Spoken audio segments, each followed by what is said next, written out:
very much. So good morning, everyone. My name is Councillor Anna Bradnam, and I'm the chair of the Joint Development Control Committee. I'd like to welcome you to this meeting taking place on Wednesday, the 19th of July at 10:30. So the members of the committee are. I'll just do a roll call so we know who's here. So if you could be so good as to answer to your names, that would be really helpful. So from the Cambridge City Council, Councillor Bajent. I'm here. Thank you. Councillor David Levine. Present. Thank you. Councillor Smart. Hello, good morning. Thank you. Councillor Smith. Present. And Councillor Thornborough. Present. Thank you. And I understand Councillor Porra is hoping to arrive a bit later on. We can note her arrival. And then from South Cambridgeshire District Council, myself, Councillor Khan. Present. Councillor Fain. Present. Councillor Hawkins. Present. Councillor Stobart. Present, Chair. And Councillor Richard Williams. Present, Chair. Thank you. And remind us that the quorum is 3 members from each authority, so we're in good heart with that. So agenda item 1 is apologies, which have been received from City Councillor Flaubert and City Councillor Levine is attending as an alternate. Thank you. So we also have with us the Strategic Sites Manager, Philippa Kelly, the Legal Advisor, Keith Barber, Committee Manager, Sarah Steed, and our producer today is Lawrence Damery-Homan. Thank you. So just to deal with housekeeping matters,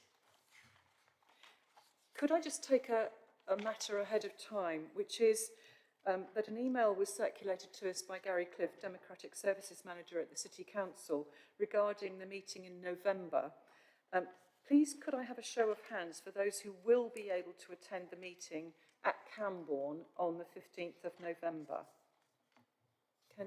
Can you indicate that you will be able to attend? Are you feeling blank about it?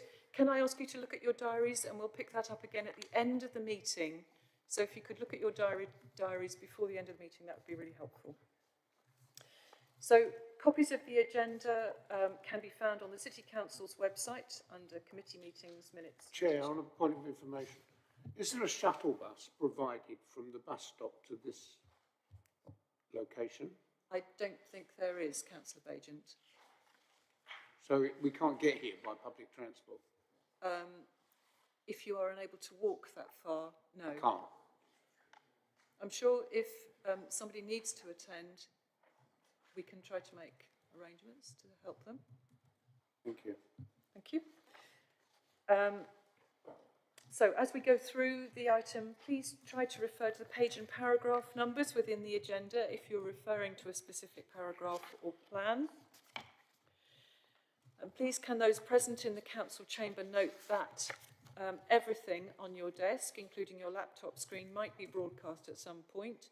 And the camera follows the microphone, so please wait a couple of seconds after turning your microphone on before speaking so that the people online can hear what you're saying. And please raise your hand if you wish to speak.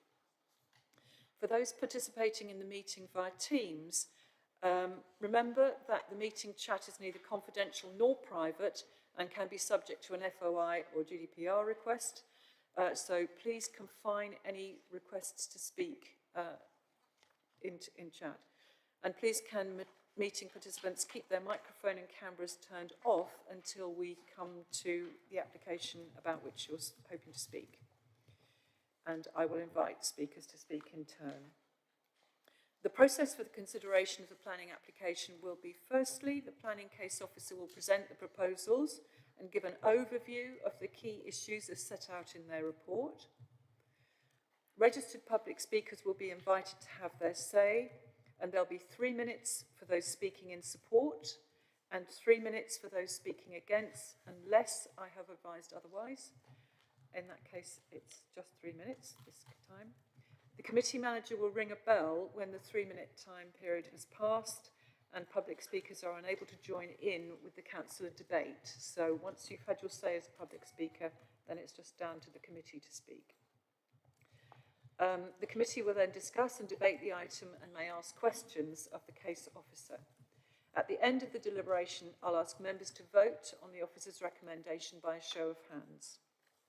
So, moving to item 2, please could councillors advise if they have any declarations of interest and also identify which report their declaration relates to. So, Councillor Thornborough. Yes, I was involved in the application for the Clay Farm development site when I was councillor quite a few years ago, but I was involved with the residents developing this, and I feel that I must step down from this, being part of the voting on this. So I would like to talk on behalf of the, talk about the application as a basic ward councillor. Okay, that's fine. So you'll step down from the committee for that one. Thank you. And Councillor Bagent? Yeah, I'm a member of Cambridge Cycling Campaign. Thank you very much. And I'm sure, Councillor Bagent, you remember that if you've declared that in your declaration of interest on the website, there is actually no need to declare it again, but we take your point here. I think it's always wise to make that very clear, Chair. It's entirely up to you. Yeah. Anybody else? No. Okay, right. So in this case, we'll accept that Councillor Thornborough is speaking as a ward councillor on this item. So agenda item 3 is the application 13/0751/Cond 15A and 13/0751/Cond 16A, the linear park parcels 15 and 18, Clay Farm Development Site, Cambridge. So please would Julia Briggs, who is the Senior Planning Officer, introduce the item. Thank you, Julia. Thank you, Chair. I'll just share my screen now.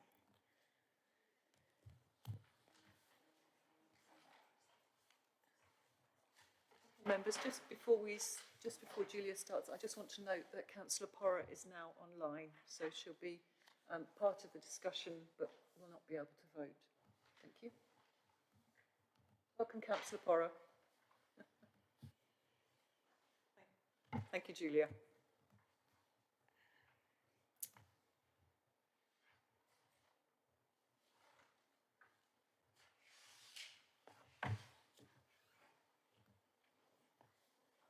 Thank you, Chair. So this item encompasses 2 discharge of condition applications for the layout of a park in the south of Clay Farm development. Condition 15 requires the details of a linear park, and condition 16 requiring a local area of play known as a lap. And the lap is located within the linear park, so they are in the same area.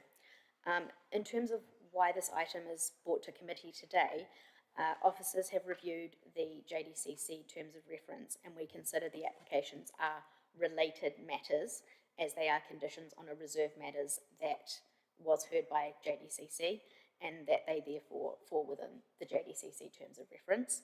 And the applications are being brought to committee as there are a number of third-party objections that are outstanding.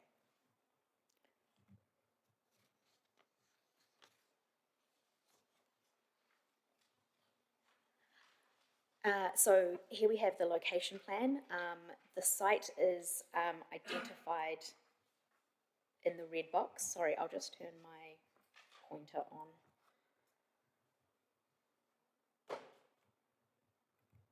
There we go. The site is identified in the south of Clay Farm. So this plan shows the entirety of the Clay Farm development.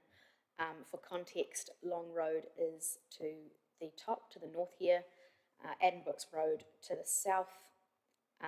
The guided busway cuts through the centre of the site, and the local centre, Hobson Square, is in the centre here. So the site is within this red box that we're looking at here.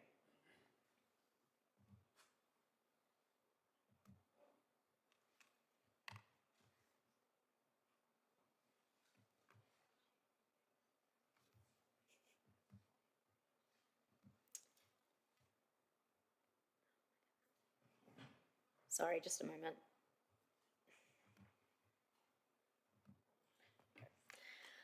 This is a more close-up version of the site, just for context.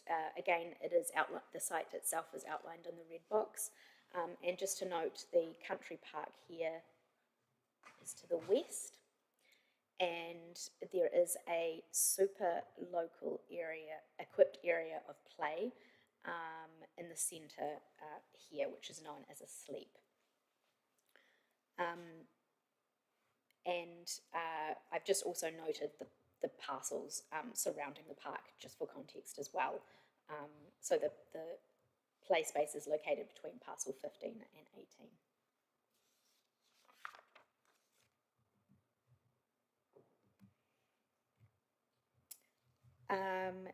These plans are taken from the Reserve Matters Design and Access Statements for the southern parcels, and they show the linear park on this left one here, where my cursor is, and on the right one, it's located here with a little bit of purple colouring to it. And they show the linear park in the context of the wider parcels, and it has a role as part of a pedestrianised link through these southern parcels, linking this central sleep with Addenbrooks Road in the south and the country park in the east.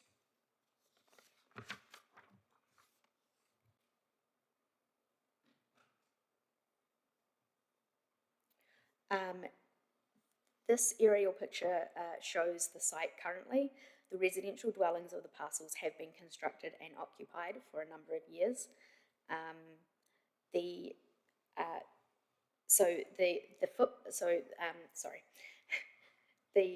park has been partially finished, so there are footpaths finished to a base course level, and there is a line of trees that you can maybe just make out along the northern part of the park.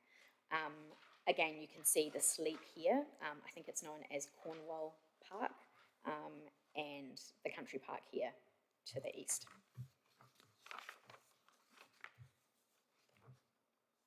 And yeah, I've just highlighted those two areas in this next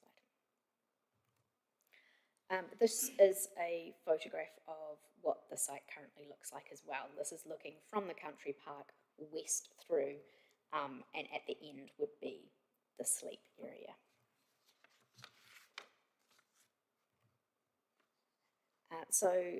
This is the proposed park layout, with the local area of play identified here in the blue box. So there has been engagement by the applicant with local residents and with council officers undertaking pre-app with them in 2020 and 2021.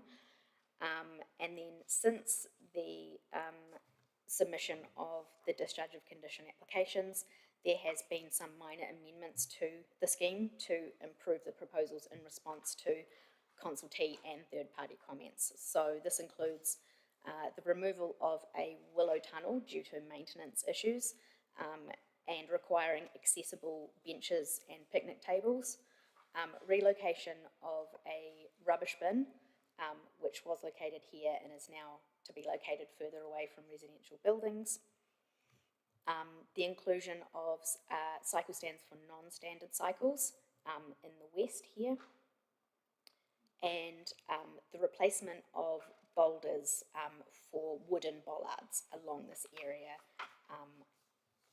where the park is adjacent to Baker Lane Road. So Julia, this plan reflects the changes that have been made? That is correct, yes. This is updated.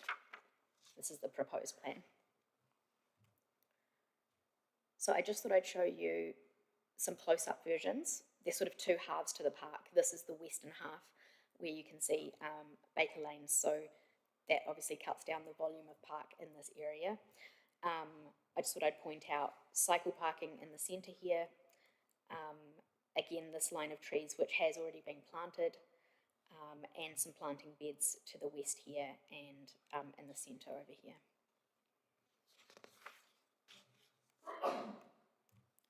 And then the section to the east is presented here, and I just wanted to point out a few features.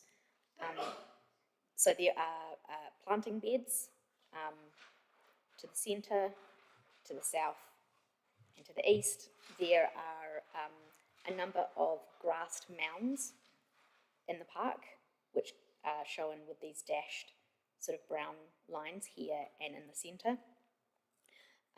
There is cycle parking again to the west with the non-standard cycle parking available. There is a picnic bench here with a path that runs through the park here. The lap consists of a grassed mound with a number of logs, which would encourage clambering and balancing for children. A lap is aimed at ages 4 to 6. And there's an associated bench as well for parents or caregivers to sit on while they watch their children play. So there are a number of third-party objections that remain outstanding. These are set out fully in the committee report, but in summary, the objections relate to a lack of transition from urban to rural environment through the park, an objection to the gravel path becoming a thoroughfare and therefore not being safe, that the arrangement of features within the open space reduces the amount of open space for children to use, that the mound and logs lap is too structured and should be more informal play, and that the planting is not suitable. So the design is supported by the Council's Landscape Officer and the City Council Open Spaces Officer. The City Council Open Spaces team will be adopting and maintaining this area. So it is supported because the proposal provides an appropriate mix of grassed areas, trees, planting, and mounds for playing, for an appropriate mix for the size of the park and its location.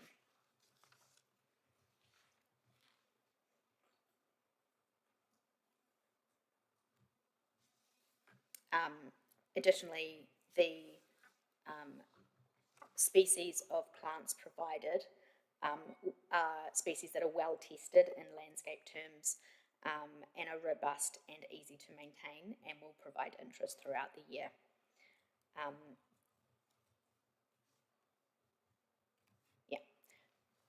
There is one other element to the proposal. The paths that run through the park are proposed to have patterns within a resin-bound gravel. This was something envisaged in the public art delivery plan for parcels 15 to 18. And in the top left-hand of the screen, you can see an extract from the public art delivery plan explaining that the patterns have been developed based on the form and markings found on items during the site's archaeological excavations. And this slide shows the sleep in the centre of these southern parcels also has this same patterning, and part of it has been delivered, and this is a photo of what that looks like there. So it would tie in with the neighbouring parcel and would act as a measure to draw people from the sleep and then lead them through the linear park to the country park. So the application is supported because it complies with the Clay Farm outline and reserve matters permissions. It meets local plan policy. It meets the requirements of the Clay Farm play strategy, provides for a range of users within the park design, and maintenance requirements are supported by the City Council Open Spaces team, and it also provides links to surrounding green areas. So the recommendation is one of approval. That's the end of my presentation. Thank you.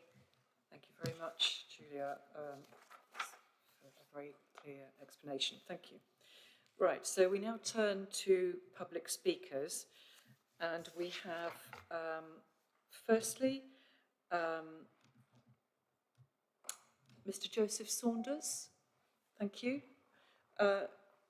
And would you like to make your presentation? You would have 3 minutes. Are you all speaking separately?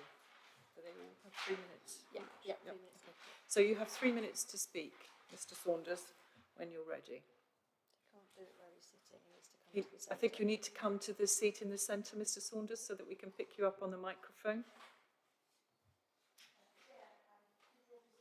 Yes, you're on the list, Councillor Sutter. Yes, thank you.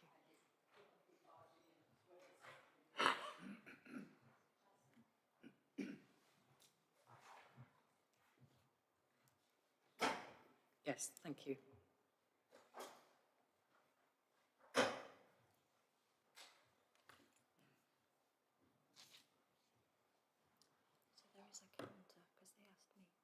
Yes, so just to let you know, so that you know where you are in your 3 minutes, there's a counter on the screen. But don't let that distract you. Just be calm. So before you, would you like to turn the microphone on? It's the button on the right-hand side of the two. And the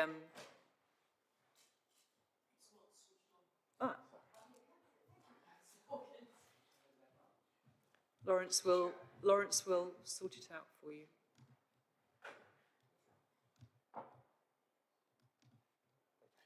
Thank you. Before I start my 3 minutes, insofar that I'm speaking on behalf of about between 25 and 30 others, there's no way that I will be able to fit into that 3 minutes all the various opinions from fellow residences, but I'll fit in as much as I can.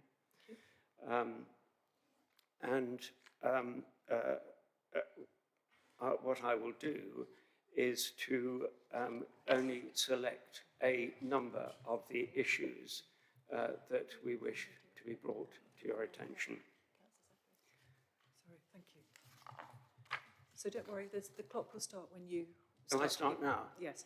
Okay. And sorry, all I would say is you can get a surprising amount into 3 minutes if you're concise. So we absolutely take your point, but we look forward to hearing what you're saying. Thank you. Sorry, my hearing aids come out. Oh, do take time to adjust it. Right. We are largely in favour of the proposals before you. They owe their genesis to the feasibility study we, the Baker Lane community, produced in 2020, which itself is based on the design and access statement you approved in 2013. Nevertheless, there are elements of the proposals we do oppose, but let me be absolutely clear. We only want unnecessary and intrusive elements omitted.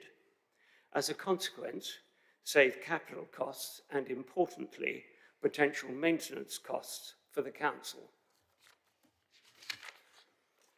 Compliant with relevant policies, though the current proposals may be, they do not enjoy our community support.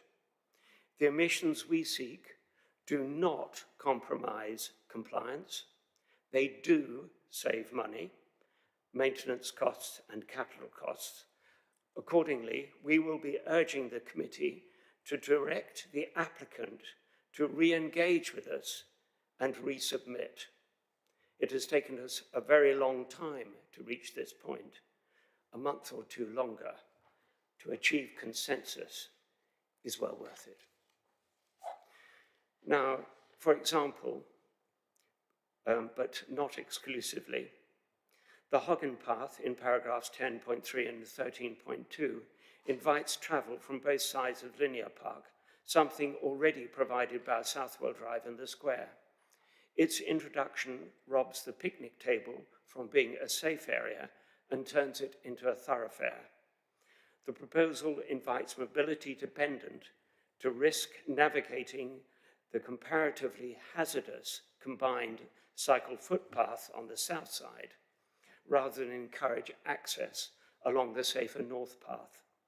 The proposal also ruptures the play amenity associated with the proposed mounds by introducing an abrasive hard surface at their immediate base. It is unwelcome. Notwithstanding paragraph 17.1, 5 years ago, the line of trees illustrated on the landscape drawing were not planted in the position shown on the drawing. There is a gap at plots 207 and 208 because the current line clashes with the edge of the highway and cannot be completed. As a consequence, if the drawing is approved, the existing trees will have to be grubbed out and new saplings positioned correctly to enable a complete line to be achieved. Pity. We want the existing maturing trees to remain. Accordingly, we will work with the applicant to achieve a modified design for this area to reflect the status quo. Paragraph 10. Sorry, Mr. Saunders, your time unfortunately is okay, up. that's fine. But I know the rules. we hear your concern, and maybe others can pick up the other points that. I'm sorry, I can't hear you. Maybe others can pick up the points that you had hoped to make. Right. Okay. Yes, that's fine. Thank you. And I'm sure Councillor Thornborough and Councillor Slatter will do so. So we now the format now is that the applicant speaks, and they have 3 minutes. And we have Susie Hartus, who is joining us online, who will... So if you could just turn your microphone off, Mr. Saunders. How do I do that? Just press the button again. That's it, thank you. So the applicant will speak to us for 3 minutes. Thank you, Ms. Hartus, for joining us, and we'd like to hear your presentation. Thank you. Thank you. Can I just check that you can hear me? Sorry, yes, we can. Can I just suggest that Mr. Saunders might want... Okay, right. Sorry, okay. Sorry, do go ahead, Ms. Hartus. Sorry to interrupt. Thank you. Good morning, councillors. My name is Susie Hartas and I'm the Design and Planning Manager for Vistry Homes. Thank you for the opportunity. Ms. Hartus, whilst we can hear you, there is a degree of echo. So if you could just slow down a little bit and maybe come a little bit closer to the microphone so we don't get any confusion. Thank you. Certainly. My name is Susie Hartas and I am the Design and Planning Manager for Vistry Homes. Thank you for the opportunity to address you today. By way of history to this application, Vistry representatives met with the councillor for the area a number of years ago, who suggested that local residents wanted to change the proposed scheme to make it simpler and user-friendly. Vistry subsequently met with residents and talked through what they wanted. Our landscape architects then came up with new proposals, which were subject of extensive consultation with both residents and the local authority. Unfortunately, the views of council officers do not quite align with the aspirations of the residents' vision for the area. But we believe this final scheme before you represents an appropriate compromise, taking into account all views and the need to ensure that the space is appropriately designed for future communities, as well as those who currently use it. The current proposals provide an appropriate and attractive area of public open space, which accords with local planning policy, the design code and the place strategy. Accordingly, I invite you to support your officer's recommendation of approval. Thank you. Thank you very much, Ms. Hartus. So now we'll come to Councillor Slatter, who is the Trumpington Ward Councillor for the County Council. Would you like to come to the speaker where the public speaker is located? Thank you, Councillor Slatter. Thank you. Thank you, Chair. Let's start now. Yes. Good morning, councillors, and thank you for the opportunity to speak. This application is a bit of a landmark of a final parcel of public open space created by our 2006 local plan as coming for landscaping as part of the Clay Farm development. The housing around the park, the Baker Lane Park, was finally completed in 2018. I have lived in one of them since 2016. Some trees were planted and most of the area is now grassed. Our combination of turf and self-seeded weeds has been cut at intervals, but for a variety of reasons, no further landscaping or maintenance work has been done since then. I see this as an opportunity. It's been annoying looking at my residents, as my neighbours, but there is an opportunity here which I hope that we can seize.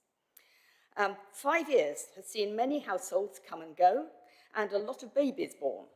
Toddlers have learnt to walk in our quiet cul-de-sac. You'll have noticed that purple bit on the map. That is a cul-de-sac which we hope in due course we can even submit as a possible play street. So bear that in mind. And our quiet cul-de-sac. And many children have progressed from scooters to balance bikes, from cycling to school to e-scooting to college. The slight slope down from Chalkwells is a particular favourite. There has been much talk about the landscaping, of course, and a succession of plans have been drawn up both by the applicant and the resident. Joseph Saunders is being unduly modest. He wrote a really good design brief because as his professional qualifications prepared him to. There have been site visits by councillors, including Councillor Thornborough, and Zooms with officers. And the email correspondence from 2019 onwards charts the changing ideas of residents actually living there. Their growing preference is for less hard landscaping, more habitats for wildlife, and a substantial area of level grass which can continue to be used for ball games, picnics, chatting, and much more. What you have before you has been much improved by the residents, but there are still important improvements to make. While waiting for the expected landscaping to materialise, residents got together to buy a wooden seat and a picnic table, which are moved around according to the activities going on. Gazebos appear from time to time, and even the occasional film show. All of this is increasingly at odds with the original plans.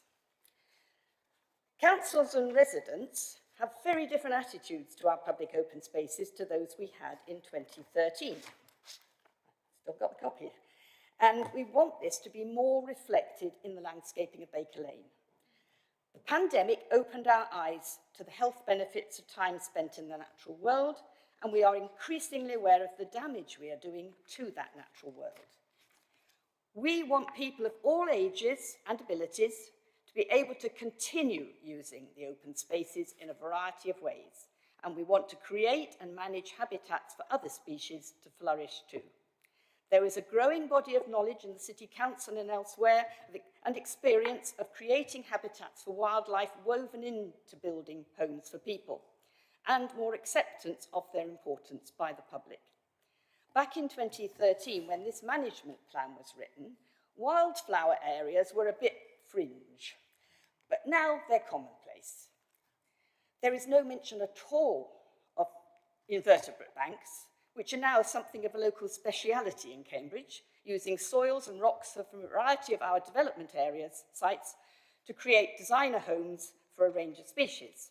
In Trumpington, we have several examples created and managed on City Council land, and these could be incorporated into the mounds of the eastern end of Baker Lane, close to Hobson's Park. Children often pick flowers produced by our self-seeded wildflower mix and use them in a variety of games, I've noticed. Shops, I've been charged a lot for a dead daisy. They are getting quite good at identifying species after sessions of forest school, and it would be great to have such habitats close by where children can explore them safely. How about the human species? It will be great to have some seating, as on the plan, set on hard standing for use all year round. And obviously, this should be constructed of recycled materials which will not need maintenance. Perhaps from the rather good Coronation range that's offered by some of these firms. We should learn from the experience of the wooden furniture installed nearby in Cornwall Avenue, which rotted beyond repair and has already had to be replaced. There are some habitats for fungi and so on we don't really want to create here. The grassed area outlined in the plan should be left clear of obstacles, as it is now. It looks unreasonable to us to limit its play provision to a mound with logs for 4 to 6-year-olds. We do not want to lose this flexible space which residents of all ages have enjoyed together in so many ways. Coming to a close, Councillor Slatter. Sorry? Are you coming to a close? Yes, I am indeed. Yes, I'm coming to your close. In fact, 19.2 does not aim high enough. The scheme provides a park layout and lap that meets the requirements of the outline play strategy. I suggest that play strategy is out of date, and we know better now, and we can do better with some conditions which I hope will be possible for you to create now or very soon, because we look forward to having it landscaped. And if it is decided, as has been proposed, I'm not quite sure what Councillor Thornborough is going to say, but if it is proposed to hand it over sooner rather than later, together with the money that the developer would have spent on creating what is in the plan, then I'm sure it will be in good hands with the City Council, who have a good record of consultation and response on Barron Square in Trumpington. Thank you. Thank you very much, Councillor Slatter. And next we'll ask Councillor Thornborough, who is, as we described, speaking as a previous local member for the area. Thank you. It hasn't turned on. Do you want to just turn it on, just check it's working?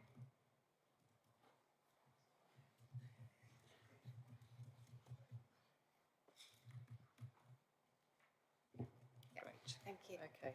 So you have 3 minutes. Well, as long as you like, actually, Okay, yeah. as with Councillor Slatter, but obviously appreciate. Yes, Councillor Smart. I hate to interrupt. I'm sure Councillor Thornborough won't mind, but the speaking time for all public speakers should be 3 minutes. I presume you use your chair's discretion for the previous No, I speaker. was asked that myself, but in fact we allow local councillors, there is no limit on how long the local member speaks. And I've given that flexibility to Councillor Slatter, and I will do the same for Councillor Thornborough. Councillor Smart? I am aware that the City Planning Committee gives unlimited time to No, councillors I'm to using speak, but JDCC terms here, Martin. I'm referring to the terms of reference for JDCC, and all public speakers are listed as having 3 minutes, including councillors. Right, and also we can't hear you because your microphone is somewhat behind your laptop. But I understand. I asked the same thing, Councillor Smart. Shall I repeat what I said? But I understand councillors are not timed when they're speaking as local members. I checked with our committee coordinator. Chair, you're correct. We've never timed ward councillors when they've spoken at Planning Committee or JDCC in the past, as far as I'm aware. Okay. So we have it from Councillor County. So this is for councillors. We don't time them. Okay. Righto. So Councillor Thornborough. I think the delay in delivering the this obligation is an opportunity, as Councillor Slatter sets out. And this is the second opportunity in this area. The community garden was very late. The residents got involved in a design that suited them, and another application was put in, and the delivery of that site was carried out as a community gardening scheme. And I think we have lessons to learn from this, actually, for future big developments, that the landscaping opportunities with involvement of the community is very important, because it engages them, they feel ownership, the children can be involved in actually delivering on the plants and understanding the process, and they take possession of the space. And that is a fundamental desire for us in being involved in placemaking. And this scheme is so very close to being what meets the residents' requirements. We've gone through a lot of change during the pandemic process and after the pandemic process. Those lessons are very important, and I think the residents are asking for their lessons to be incorporated. I feel that I agree that this scheme is very, very close to being there. I don't really know how to suggest this could go forward. I think that the actual delivery of the detail needs to be done as community projects, and this is carried out elsewhere in Cambridge where we have an opportunity. So I think the scheme should possibly be resubmitted with clearer areas for community planting and final detailing, or it may be that there could be, I don't know if you can condition a condition to say that there are these community opportunities for the residents to be involved, or it should be an informative. But this is a real opportunity. There are small things that are actually being asked for, but they're actually big things in people's lives. So I just want to leave it at that. Thank you. Thank you very much, Councillor Thornborough. I'm just going to take 2 minutes for a moment, if you would bear with me.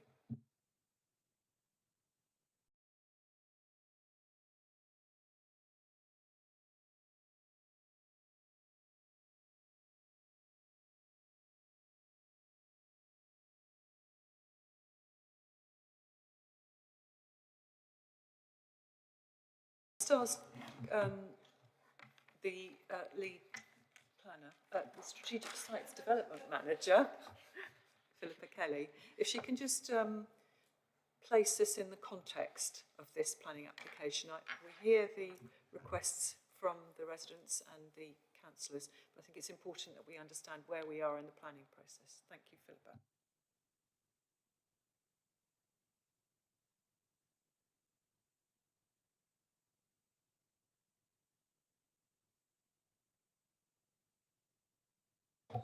Well, thank you. That's a new one for me, using my swipe card to gain access to the microphone. Thank you, Chair. I think, yes, it would be very helpful if I explain a little bit about the context and the planning applications before us, so you can understand what can and isn't possible to secure through discharge of condition planning applications, because these are quite unusual applications to come before JDCC for determination. Discharge of condition applications relate to the details. The principle of the open spaces has already been established through the outline planning permissions, as we've heard some time ago. And these two conditions before us relate to the details of the lap and the linear park. And clearly there's been a lot of positive engagement taking place to date. But whilst recognising the cause for further updates or maybe conditions put on the decision, that's not possible. We don't put on conditions on discharge of condition decisions. It's simple approval of details. So that's not within the scope of our remit. And I think it's also just worth just making the point that what we see before us needs to be determined, and the schemes are considered acceptable in planning terms. So I just wanted to pop that there. Happy to take further questions and points of clarification about the actual process, but hopefully that's helpful for those questions. Thank you very much. I just wanted to establish that principle before we go on. We will be going on to questions from members. So we've got several hands up. Councillor Smart, Councillor Richard Williams and Councillor Khan so far. So Councillor Smart. So I should know this, I suppose, but I'm new on this committee-ish. So Councillor Poor is joining us online. Yes. Is she going to engage in a debate? As I said at the outset, Councillor Smart, Councillor Porritt is joining us online, so she can take part in the debate, but she's not able to vote. Okay? Well, can I just finish my point? So, yeah, I just wanted to check that that's okay, because, I mean, our terms of reference, as I referred to earlier, are out of date, and the statute for meeting in person for this committee was a year after our terms of reference are dated. So they don't make reference to that, but I presume that she can take part in the debate, which might sway our decision-making when she's not in person with us. Councillor Smart, as I said, we are quorate. We have 3 of each of councils in the room. Councillor Porritt is entitled to take part in the debate online, but because she's not in the room, she cannot vote. Are you clear on that? I'm clear on my point, Chair. I think you might find that your legal officer is considering my point. Mr. Barber, would you like to advise us? Yeah, thank you, Chair. This was something that was considered before we met today and Councillor Pora has been told she can participate in the debate if she wishes, but she cannot vote, and she is fully aware of that constraint. Thank you. Thank you, Mr. Barber, confirming the point I made right at the beginning of the meeting. Was there another question you wish to ask Councillor Smart? No, those were both of them. Thank you very Lovely. much. Thank you very much. Councillor Richard Williams. Thank you, Chair. It's just a point following off what we were told a moment ago, and it would certainly help me to clarify this at this point.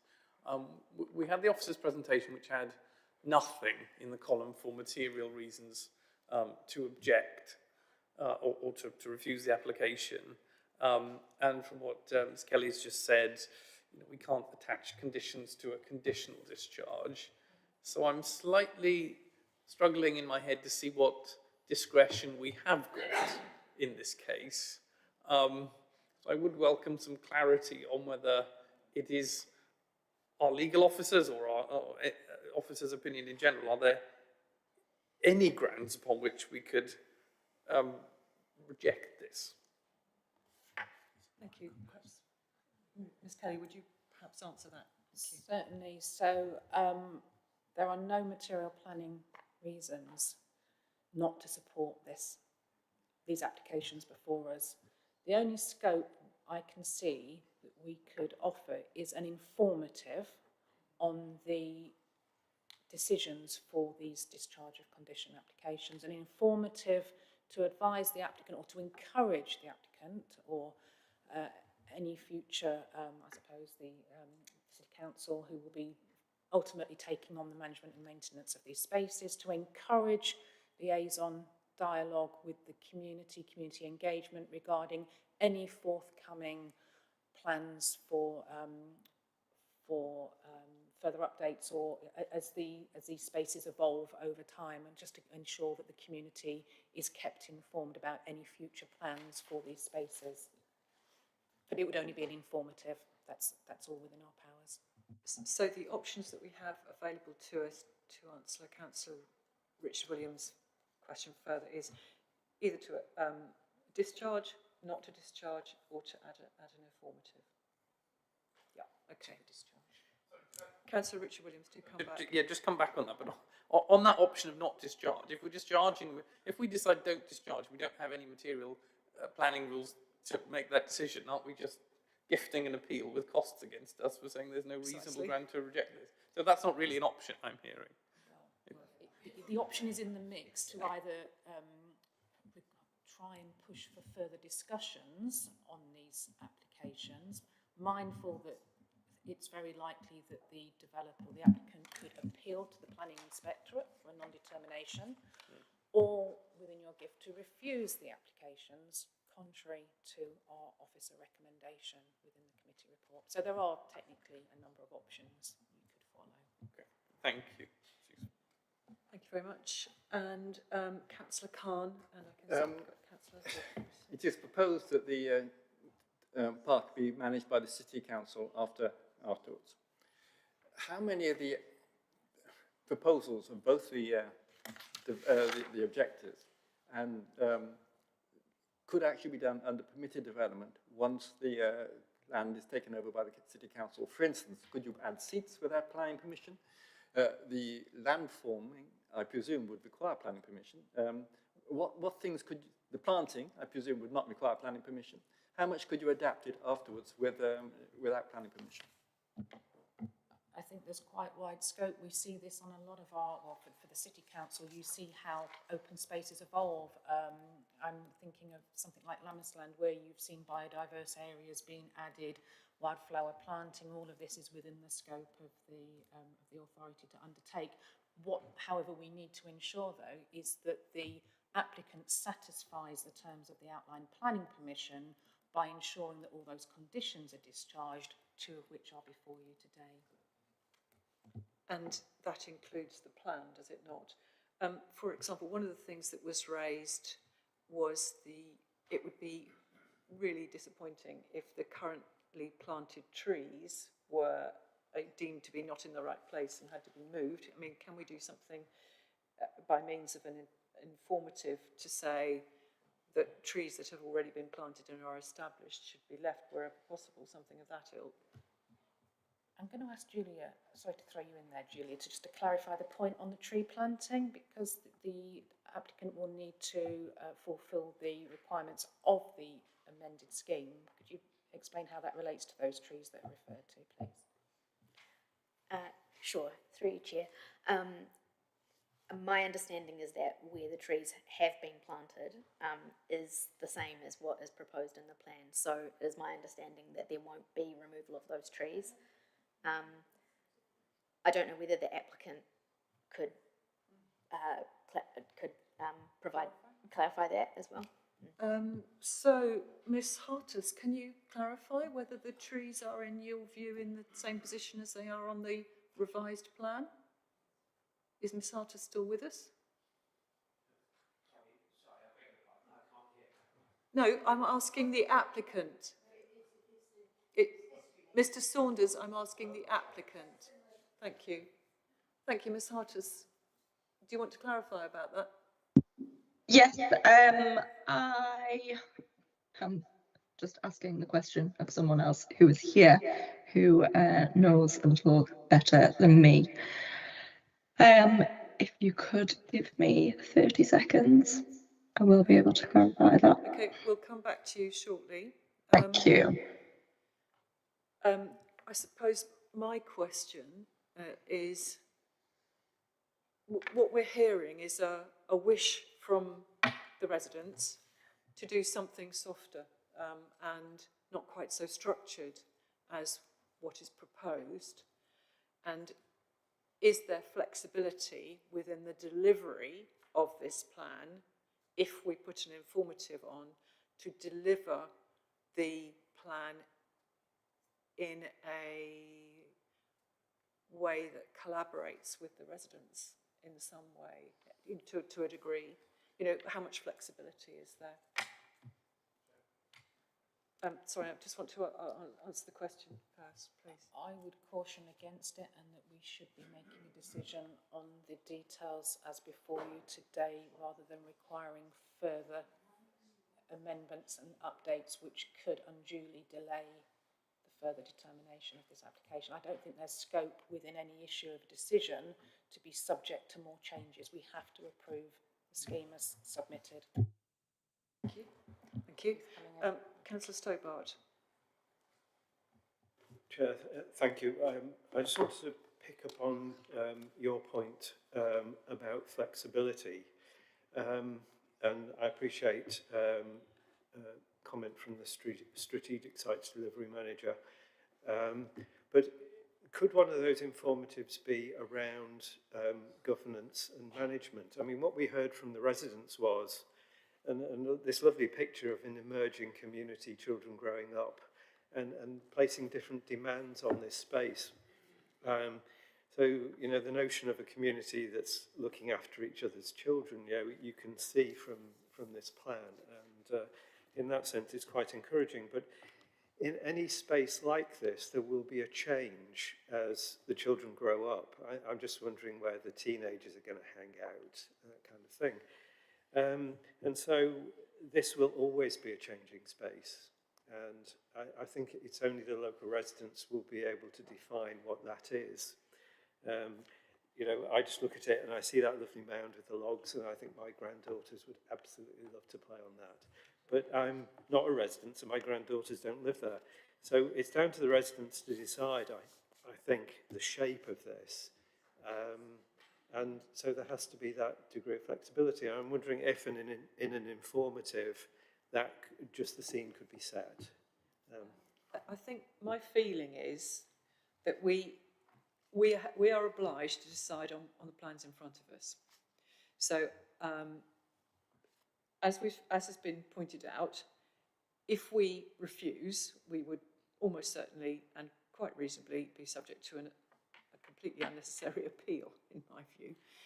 So actually, what we can do is, I would suggest, consider whether we feel that we can approve the scheme as it is with an informative that clarifies how we would like that we'd like the applicant to continue to engage with the residents as far as possible, but that this is the scheme that will be delivered. Ms. Kelly, can you advise us how best we might frame such an informative? I think members need to be aware that the applicant is fulfilling its requirements under the planning regulations by submitting these details, but ultimately, once these details are approved in accordance with a management and maintenance strategy, these areas will be transferred over to the City Council's responsibility. So the questions that you're raising are probably no different from other local residents in communities, in our new communities developments, where they're hoping that these sites will evolve as the needs of the local communities evolve. It's really more of a question for the streets and open space team, those people that are responsible for the longer term management, maintenance of these spaces. I mean, I think it's not really within the scope of the planning decisions to control that, because it's not the applicant that will be delivering the long-term management of these spaces. Councillor Smith. Sorry, Councillor Smith, I've accidentally leapfrogged Councillor Hawkins. Sorry, please can I take her first? Thank you. I was just waiting in peace, shall we say. Sorry, can't hear. I was holding on, waiting in peace for my time. I think this is a good example for both communities and developers, really. Engaging with the community is important, especially in a case like this where this has been languishing for, what, 5 years now? And to bring an application to us that is not complete, is not quite there, as the community has said, surely it could have waited maybe another month or something. It is frustrating, but we as a planning committee have an obligation to look at what's in front of us now and determine it on material grounds. We don't have a choice. All I can say is that the applicant should, as has been explained, I mean, with the informative, yes, maybe something that can be done going forward, or maybe they can even come back with a variation of condition, right? But right now, unfortunately, we don't have a choice but to determine this based on what's in front of us. Everything else we're saying now, we're just going around in circles. Thank you. Thank you very much.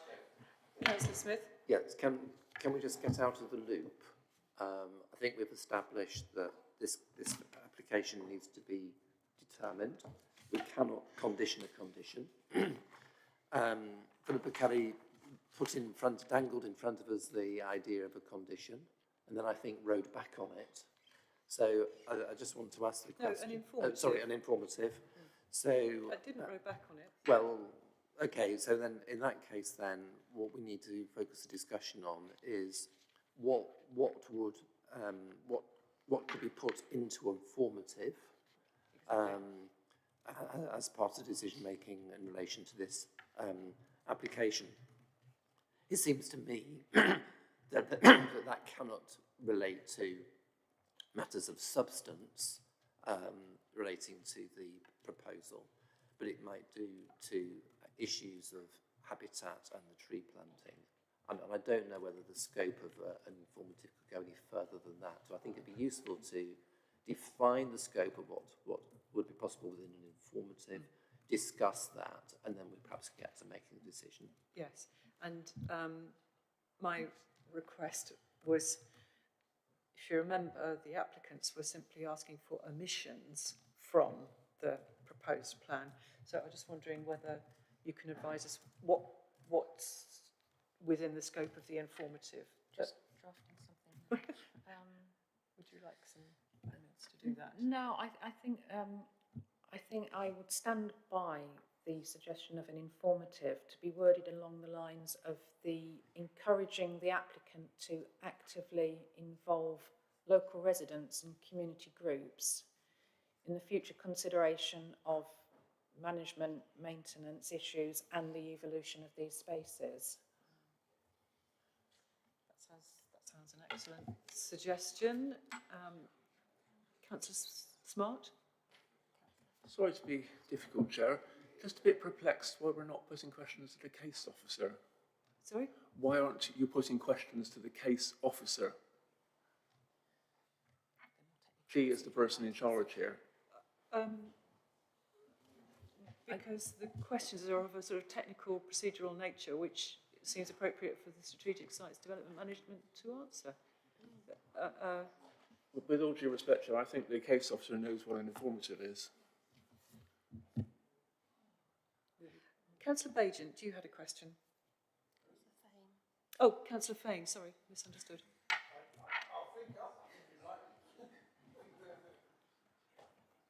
Chair, I don't know whether you're ready to move on to the debate. Just before we do that, whether you want to just consider going back to Mrs. Hartas, who was left with a question in relation to the trees. But yes, thank you. I think there's time to come back to that. It's quite clear to me that I will vote to discharge conditions 15 and 16. It's pretty clear to me that I have actually no option but to do that. I am, however, like I think other members of this committee, very keen to accommodate the views of the local residents and indeed of their councillors to the extent that that is possible. And just to be specific, some of them would like to see the proposal for a mound with logs, as I think was described by the county councillor, removed. I suspect we can't do that because that is an LAP. Some would like to see the hard path next to what is shown as a picnic table, and of course these things can change, removed for the safety of children. I don't know whether we can do that. It seems to me a matter of the surfacing of that path. And the third matter, which I referred to earlier, that I'm prepared to take up is the question of the existing trees. The residents want to retain the existing trees. It's very hard to see any reason why anyone should want to remove them. And I would hope that any informative that we may attach, because we can't attach conditions, would take account at least of those three items. On that basis, and in the trust that that can be done, and that flexibility can be left for this to be managed in conjunction with the City Council in the future, for instance, to include plants or insects and so on, more informal planting in the future, then I am prepared now to take the officer's recommendation and to vote in favour.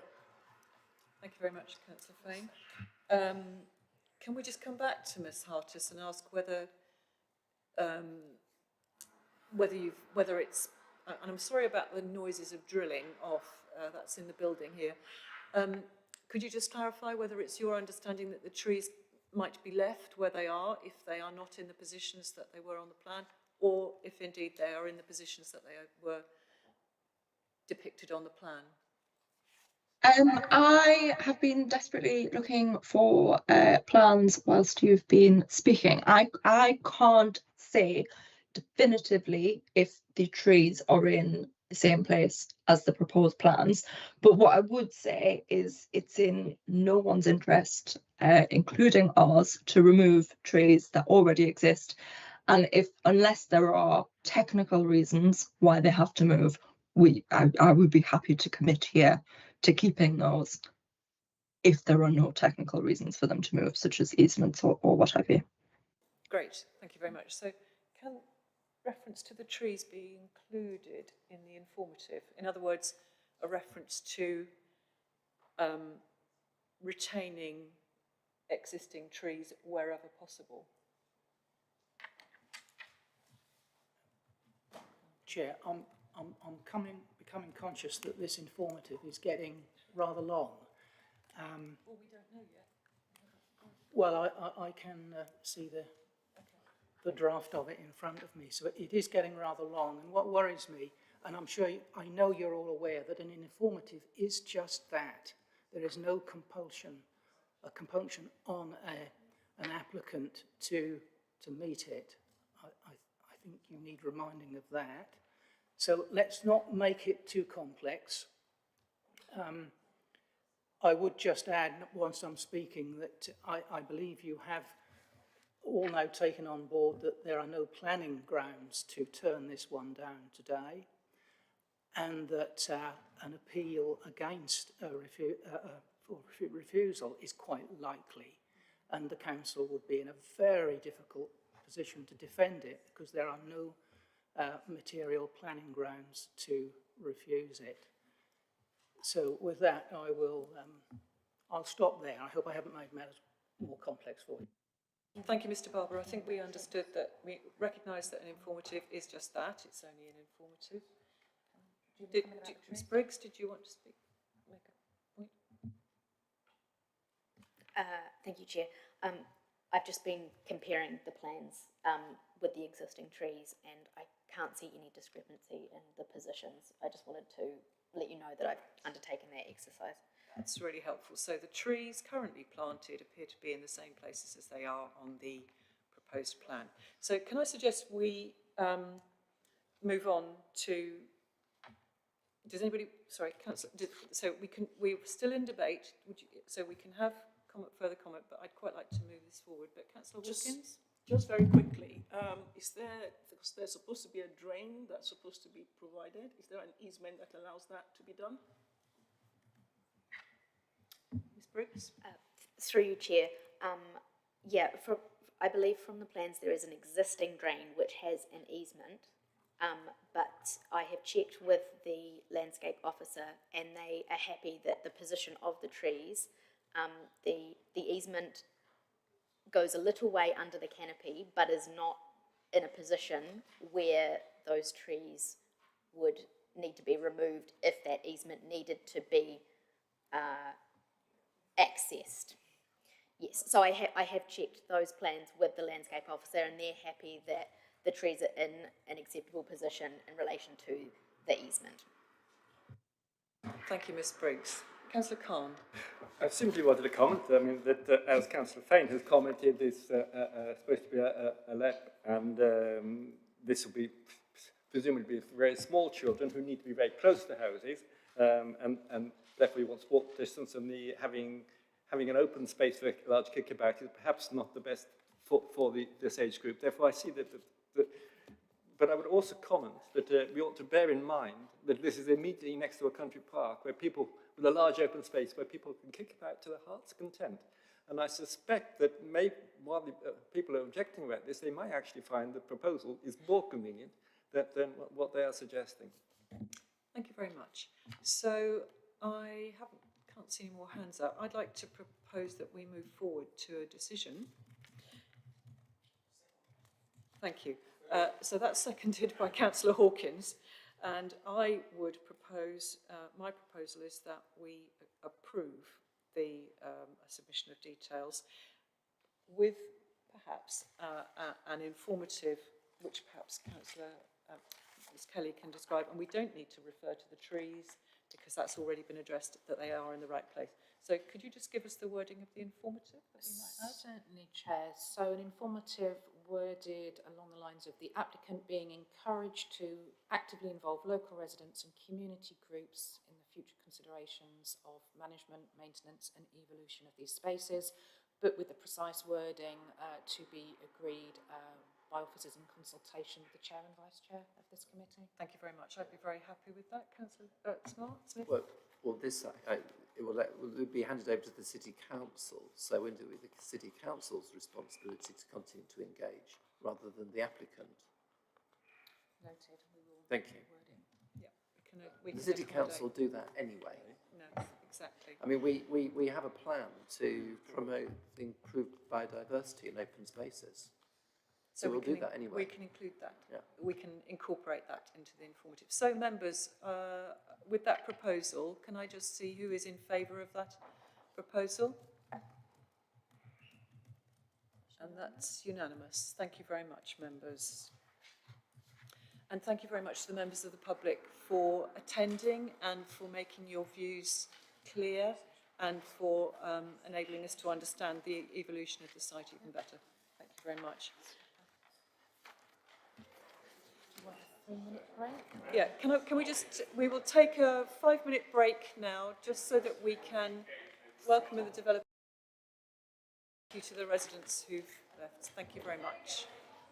So we'll reconvene at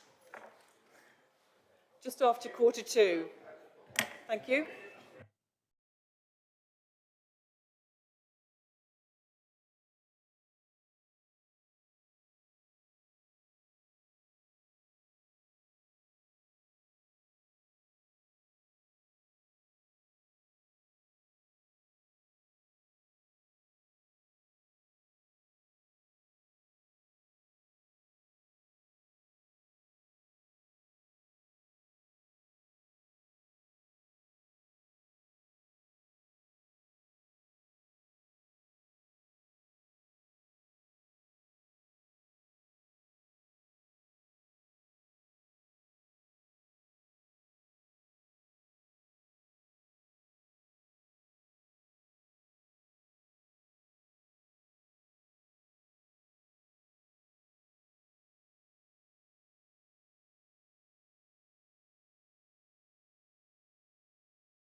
Thank you, members, for reconvening. We're now on, we're back in the Joint Development Control Committee on Wednesday, the 19th of July, following a pause. We're on agenda item 4, which is a pre-application developer briefing for Springstead Village, land north of Cherry Hinton, Coldham's Lane, Cambridge.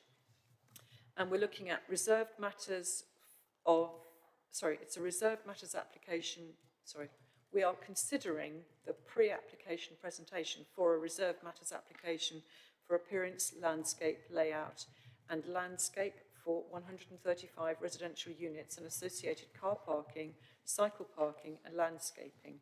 This item is a public briefing, but I'm going to ask the legal advisor to say a few words about member conduct, please. Thank you. Thank you, Chair.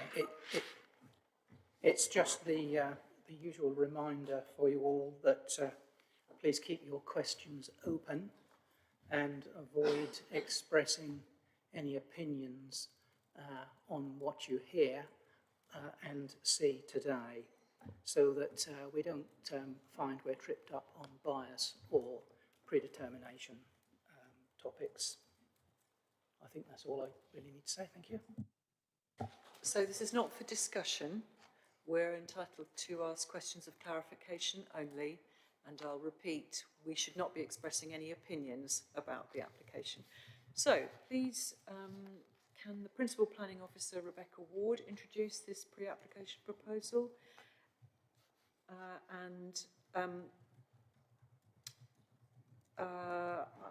My script says, please can the developers now introduce themselves and their colleagues assisting with the presentation. But I think we need to take, I'll introduce you when we've had the presentation from Rebecca Ward, if that's okay. Thank you. Ms. Ward. Thank you, Anna. So there's not a particular presentation, but just a few words from me today. So on this site, we granted outline planning permission back in 2020, and since then we've been working with Bellway Latimer on developing details of the outline consent. So we saw the design code approved along with the first reserve matters application for the first homes and infrastructure last year and then earlier this year as well. We've now moved on to the next parcel, which is called RMA4. And like previous schemes, we have a planning performance agreement in place with the developer setting out the key milestones. So for this particular parcel, the developers are looking to submit in August with the hopeful determination in November. We've had a series of design workshops over the past couple of months with our internal and external consultees. So they've really helped start to shape this particular parcel. And we also had a really interesting quality panel meeting last week. What sets this parcel apart from the parcels we've seen already? So we've got a custom build element to this parcel, which the developers will take you through their proposals on this. And yeah, the majority of the parcel is for residential. On this particular parcel, there's no kind of commercial aspect to it. So I'll hand over to David and Alexis to present the details, and they can answer kind of any questions after that as well. So thank you very much, Ms. Ward. And we've got David Fletcher, welcome again, from Stratton Parker, Alexis Butterfield from, I believe, the architects, Pollard Thomas Edwards, and Ulrich van Eck from Bellway Latimer, who are the developers. So thank you very much. And can I remind you, gentlemen, we've got 20 minutes for you to present, and that will allow about 20 to 25 minutes for questions from the members. Thank you. Do go ahead, David. Yeah, perfect. Thank you, Chairman, and good to be back at Joint Development Control Committee. Again, seeing obviously some familiar faces, but also good to see some new faces on the committee as well. Alexis, do you want to just move on to the next slide? I'll take this slide very quickly because I think Rebecca's covered this in some detail, but I think for a lot of members who have been on committee for a while will know we've had a number of different applications go to committee over the last 12 months. starting with the Section 73 application, but followed quickly with our site-wide design guide and approval for our first 3 phases, all of which we've started building on site at the moment. I sort of feel like every time I'm here, I'm referencing the awards that we've been nominated for, which I feel a bit like I'm stealing Alexis's thunder, because he's the lead architect who's done a lot of the work to get us the nominations. But just to mention, the top one was actually a joint award which was put forward between the Shared Planning Service and ourselves, which we were particularly proud of. And just to give a very brief overview, just in terms of, I guess, the key sort of cornerstone of all the parcels that are coming forward, which is really embedded in the site-wide design code. I won't go through all of this in a huge amount of detail, but we set a lot of real key principles around prioritising walking and cycling, some really sort of good work around the design of cycle storage.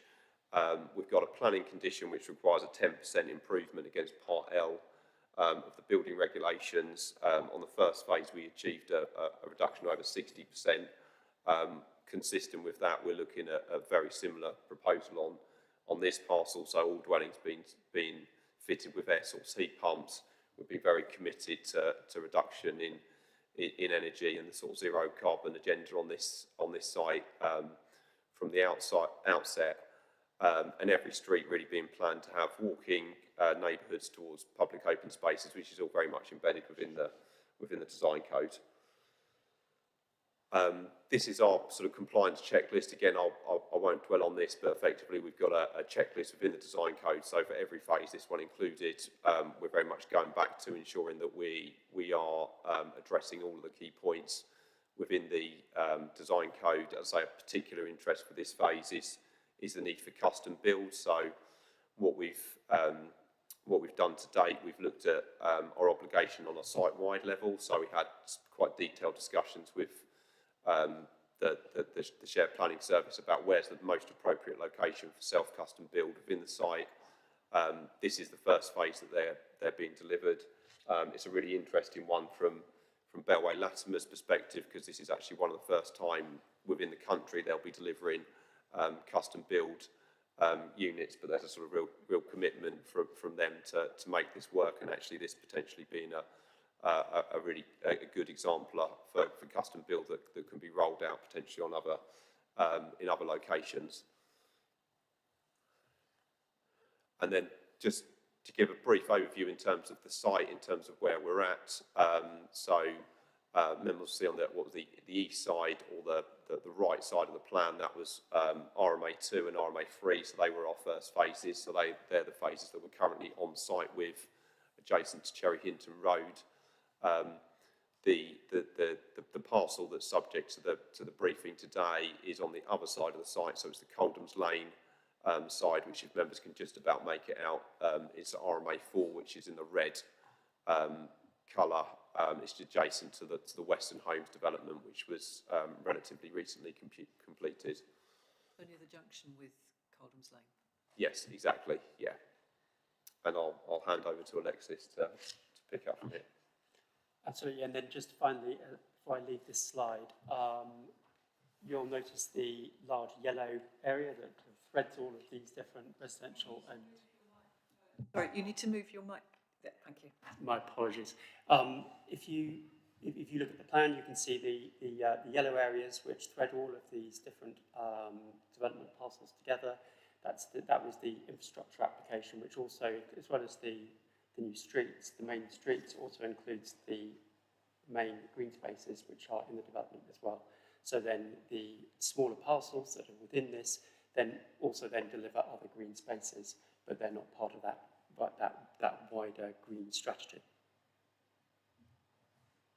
So just to quickly take you through the what those different phases are looking like. So this is our first work that we did. So first of all, around the sales and marketing area, where we've got 9 show homes which will become permanent homes after the end of the sales and construction process, as well as the temporary sales pavilion, which is, and all of this is almost complete on site now. and looking great,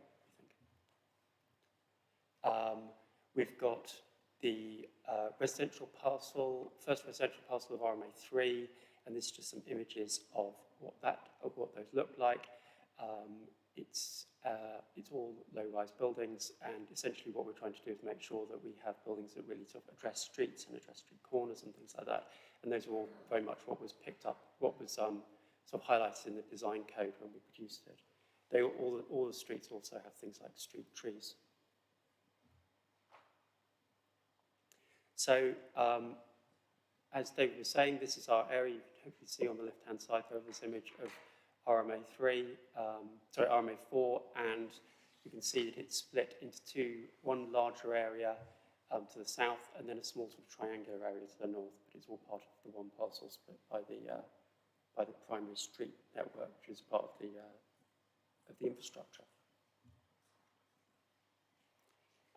The design code highlighted this area as what we call the Parkside character area, and essentially this is the area that is going to be connecting, that in the long term will connect to future development on the airport site. So it was quite important that we thought about how we were addressing that frontage and how we were creating these sort of these street frontages and street networks that would then eventually link through to whatever comes of that.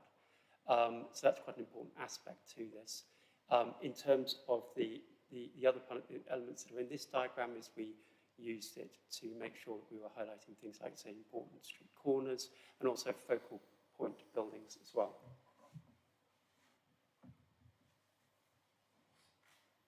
And then we also provided diagrams like this just to show an indication of the kind of scale and form of these streets and of the way that the different types of buildings would come together. So in this case, showing how different types of flats, houses and maisonettes will come together to create these sort of street fronting homes and a varied roof form as well.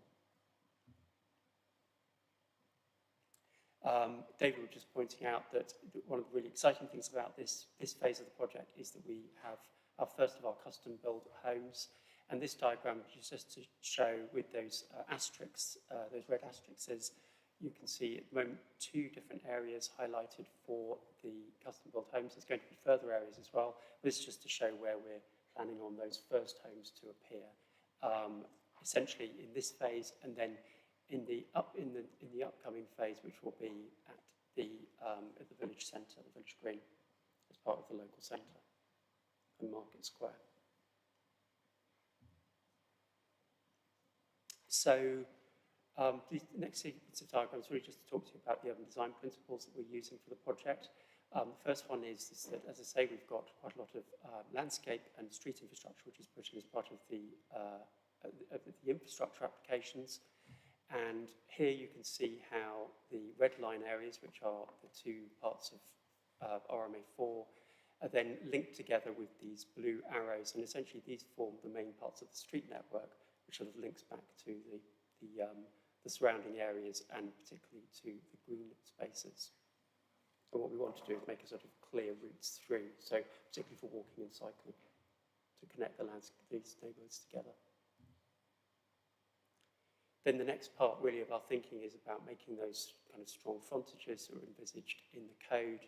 So it's highlighting important buildings, frontages and corners, and then thinking also not just about creating the frontage with front doors and bay windows overlooking those streets, but also where we might have taller buildings as well, and use height to create sort of interest. So here we're just showing in those the yellow areas where we're using additional height to create focal points, particularly at entrances to streets.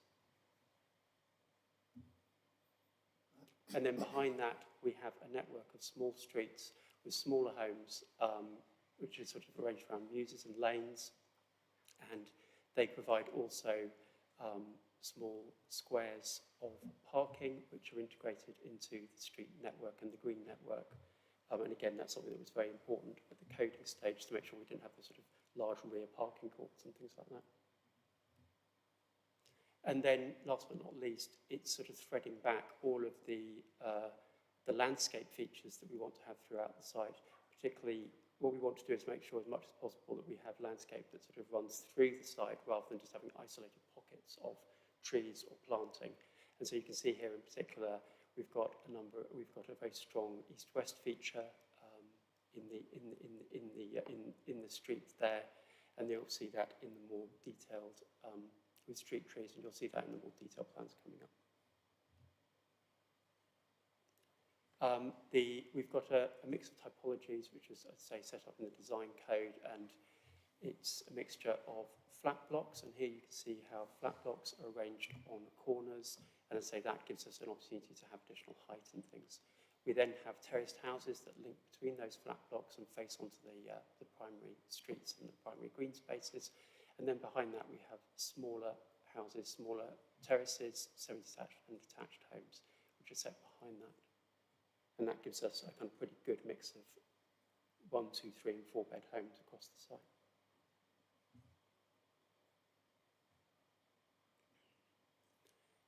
As I say, we're trying to use height quite creatively to make sure we create a really kind of varied roof line and not have sort of blocky groups of, particularly of larger buildings. So we have relatively small pop-ups of, in this case, 4-storey buildings, then going down to 3-storey and 2-storey. The 10 years, we've been working with the housing officers to develop our 10-year plans, and our 10 years make sure that we have got clusters of no more than 24 homes, which is what's required in our outline approval, and also that we've got affordable homes in each area of the site, which again is something that's quite important to us.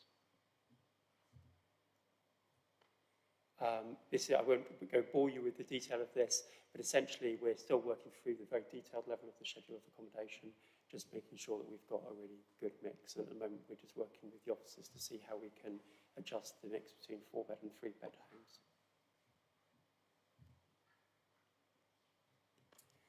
Walking and cycling, we have developed these plans which for all of the different sort of servicing aspects of the scheme, but in this case just showing where the walking and cycling stalls are.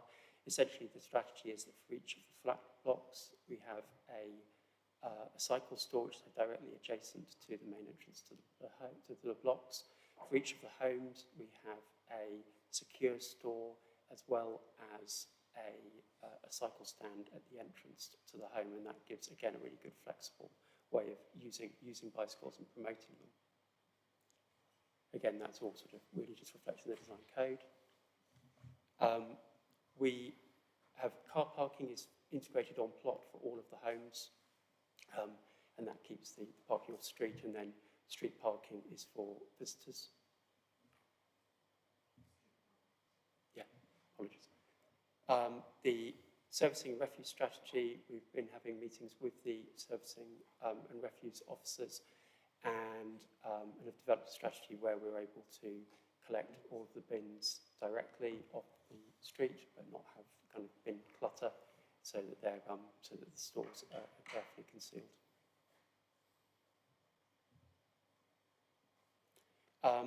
We benefiting in doing this project in the fact that we've already bought a phase 2U and had feedback from you, and it was very positive, but also there were comments about doing certain things, like at RMA3 stage we had I think sort of 92-93% dual aspect homes. In this scheme, listening to comments that came through of can you increase that, we've actually now increased that to 100% dual aspect, which has been a lot of work from everybody, but feels really worthwhile. The density is slightly higher in this quarter, reflecting being closer to the city and closer to the future airport. And again, that's reflected in the code. We've got more tree planting in this phase than we originally intended, which is really great, and we've been able to work with our landscape architects in this lake to do that. As I say, the big change, I suppose, for us on this, and there's been a lot of focuses to the custom homes, which I'll talk you through next. And we've just generally been able to increase the amount of soft landscaping that was originally proposed and reduce the amount of earth movement that's being required on the scheme, which again feels like a real plus.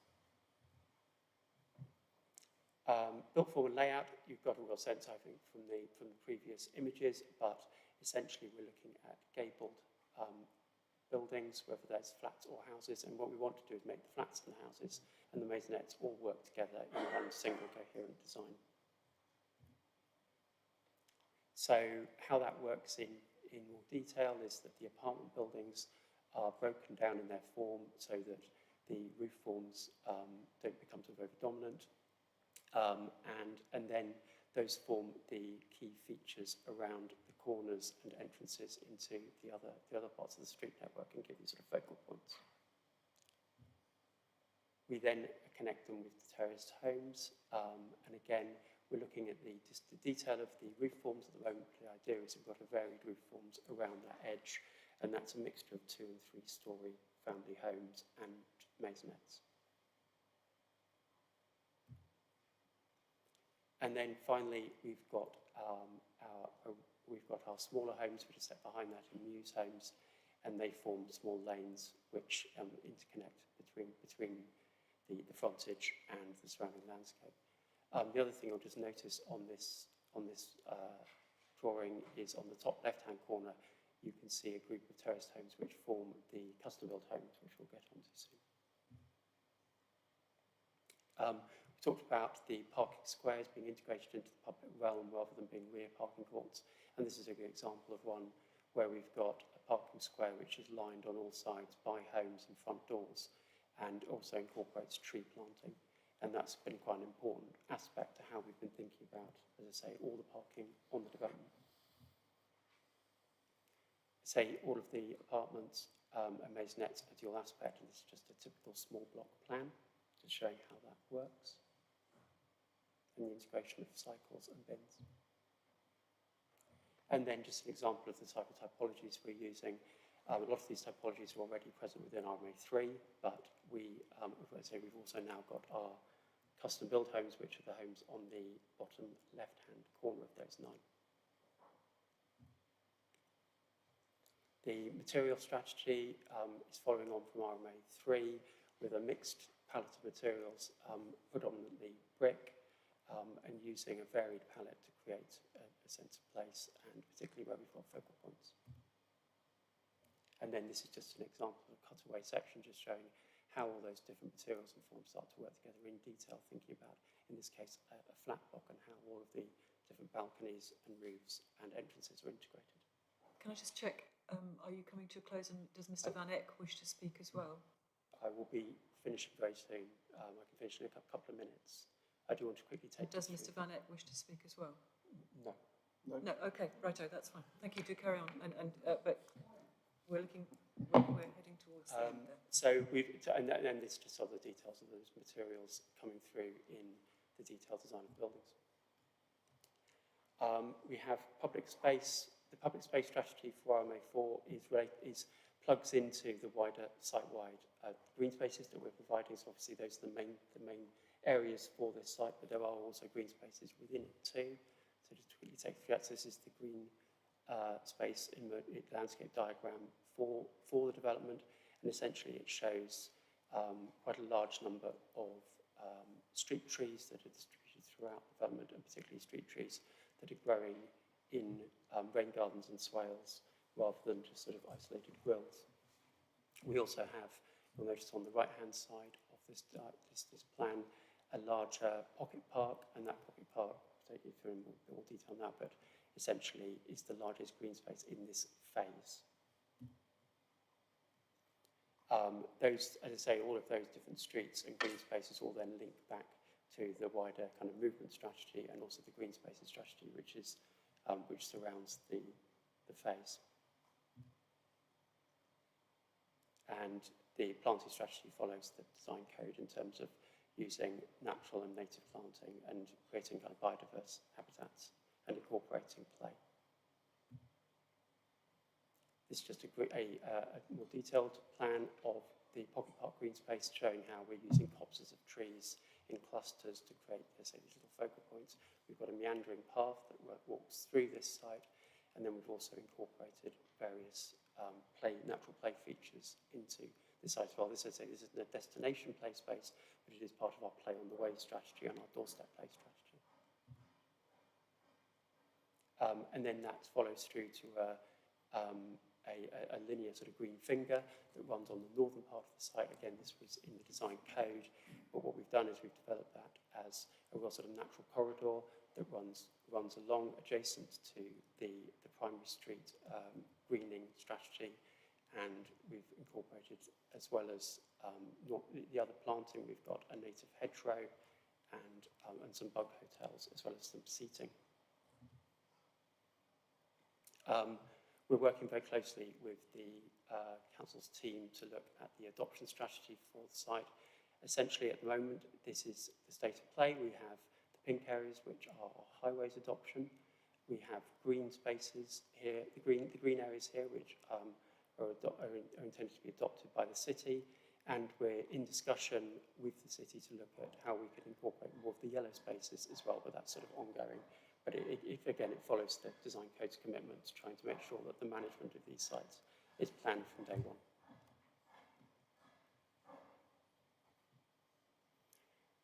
The custom build strategy is for 5% of the market homes to be custom built, and they say this is the first phase of that. This is just an extract from the design code showing the initial ideas we had around what those custom build strategies might mean in terms of different facade options and different internal options.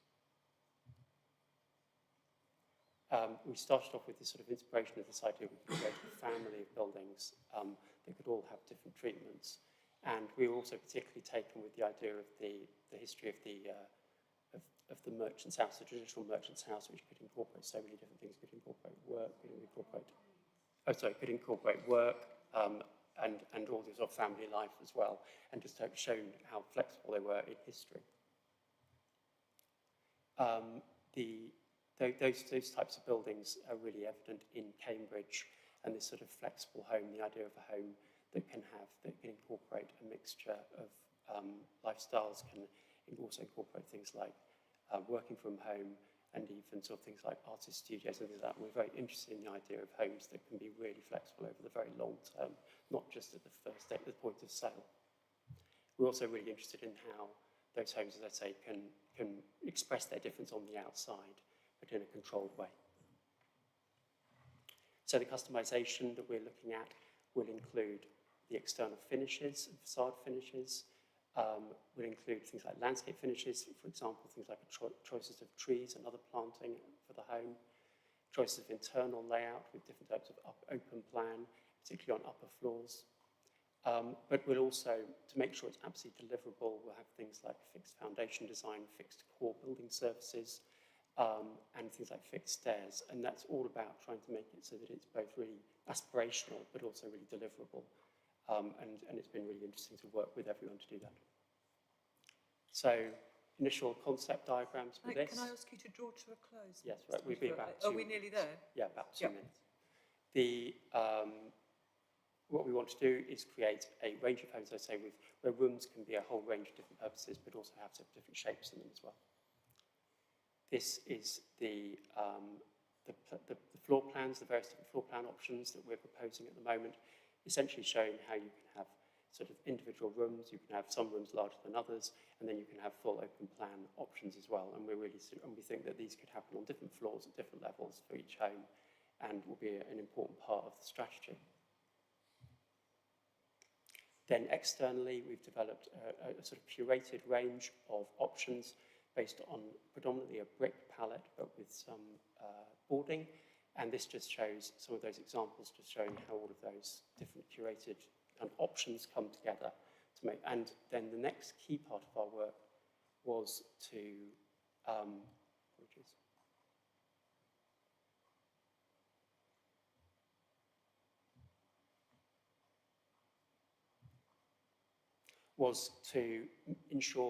explore how we could ensure that all of these different home choices would work together to form a coherent design. So in this case, we just quite simply rolled dice and just chose the different houses based on our dice rolls to make sure that whatever happened, it would always work together. And this is just some examples of those dice rolls. And they gave us a lot of confidence in how we're doing this. Then internally, there'll be a huge range of specification options, which Bellway are able to offer. And we're also able to offer things like environmental and energy upgrades as well, particularly around things like battery storage. And then, as I say, landscape options such as choice of trees and hedges. And that will all be delivered through a configurator, which will allow essentially the customer to be able to choose all those different options, plug them all together, and then that to be recorded in a simple way for the delivery team to be able to deliver the buildings, but also to be able to give back to the planners so that they've got a record of what was chosen. And then finally, we have a public art strategy, which is extremely exciting, and we are just at the point of selecting our public artist, who will be working across the whole site and across all the future phases, and will also have a key role in our delivery of our future consultation strategy as well. So we're very excited for that. And that's it. Apologies for everyone. Very much. So thank you, Mr. Butterfield. Really helpful to see that. So I'd remind members that these are questions for clarification only and no expression of opinion. So Councillor Hawkins. Thank you, Chair. Thank you very much for your presentation. My questions kind of focus on the custom build as well as the landscape. Now it seems... Can't hear you, Councillor Hawkins. Can you just Sorry. bring the microphone a bit closer, please? Yep. Thank you. I should know better. I'm sorry. Is that better? Right. You seem to have sort of templates that the custom build will use, but that is not custom then, is it? Can't whoever wants the custom build decide what they're going to use? Is that an option for them? In a word, no. I think the custom builds is a really challenging thing to deliver. And that goes from a quality point of view as well as just delivering something. So what we've found, we've done quite a few custom build projects. We've got sort of, we've had the scars to prove it to a certain extent as a design organisation. So our experience has been that actually having a really good, effective range of choices that people can make and feel real involvement with, and team up different interiors with different exteriors and various other things you can see there, actually provides a really meaningful level of choice, but one that we know we can deliver and our client can deliver at a quality level that everyone would expect. It starts to sort of fall apart, and it becomes also very important in terms of how it ties back to the planning process and the planning approval. So it means in this way, and we're working with the officers to do this, but we're feeling this is going to work, is that we're able to pre-approve all the possible outcomes, all possible choices, so that there's not that risk from the buyer's point of view that what they choose isn't actually allowed. And that is quite There's a limited range of options that they can choose from. It's a relatively limited range of options, but actually together it still creates quite a lot of choices. Okay, we understand. Okay, thank you. Thank you. My second question. Yes, certainly, Councillor Hawkins. Landscaping. Now, you say you've got some more trees in this iteration, but when I looked at your whichever one it is of the diagrams, it looks to me as if not on the major roads, the smaller roads, it just seems to have plunked a tree here and there. It's quite scarce. And I'm just wondering why you don't have smaller shrubs, or you've just plunked trees on. It's not that green. It seems to me to be just you want more trees, we'll just put a few here. So hopefully it isn't that. I totally appreciate your point. I think obviously we're working with the highways team to be as much as possible to be able to have as many trees as we can. There is a tension between those two things. What we've done... Yeah, sorry, but trees is not just the only thing that you can put on there. Oh, no, absolutely. So what we're doing is we do have... The trees aren't on their own. All of those trees are located in planting. It might not have come across in that plan, my apologies. The other thing that we have actually done since those plans were prepared, because this is ongoing, is we've actually introduced another rain garden sort of swale as well along one of those other streets. So we're constantly able to sort of add more planting, but there is always a sort of a tension between the two. Okay. It's not making an excuse, it's just trying to explain. Okay, so the All right, trees thank will be in planting, that's Yes. great. And presumably you will phase that in very early so that by the time it's all built, they will have grown. It's just not going to be Thank you. Okay. Right. So I'm going to ask my questions, if you don't mind.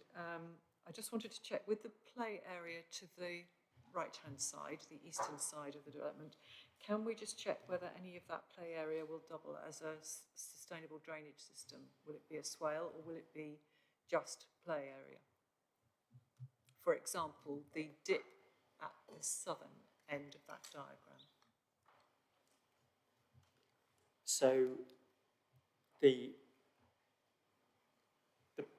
green spaces generally work as a form of drainage, sustainable drainage. Obviously, it's adding significantly to the urban greening. There's two major green spaces. We've got this pocket park, which is looking at the moment, which my understanding is it doesn't have a formal swale in it, but obviously works as a sponge anyway.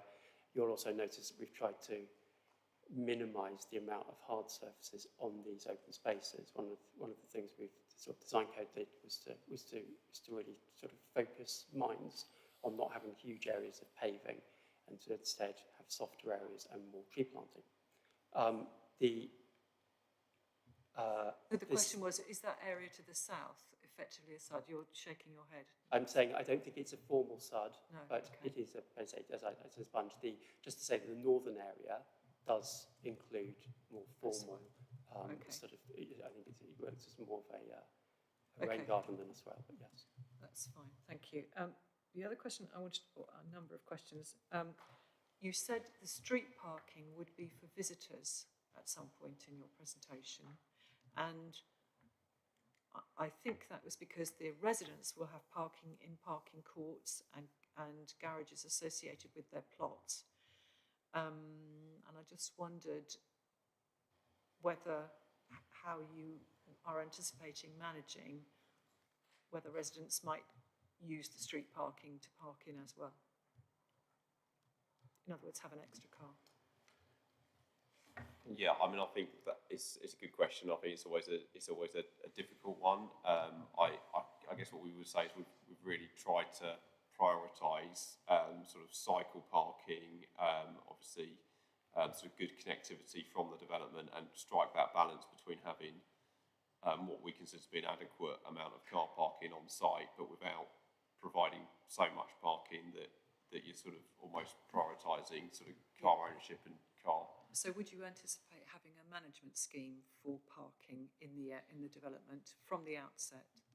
We will have there'll be a management regime on the site. I mean, I know we talked about, I know this has come up at committee before about how do you enforce against people parking on the public highway, particularly prior to adoption. I don't know, Ulrich, whether you want to add anything on.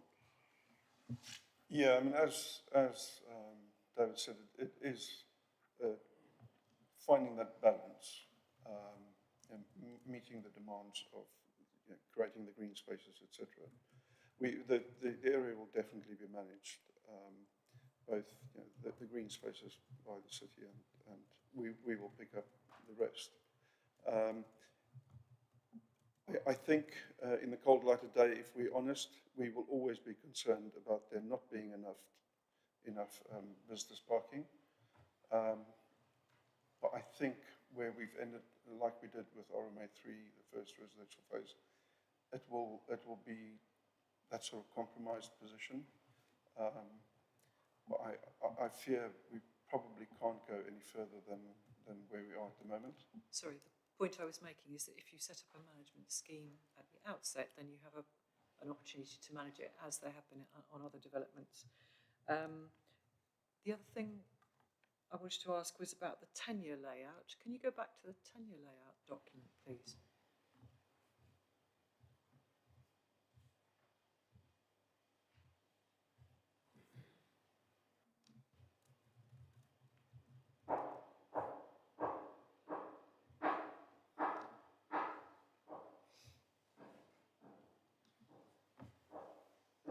The coloured diagram diagram was Yes. helpful.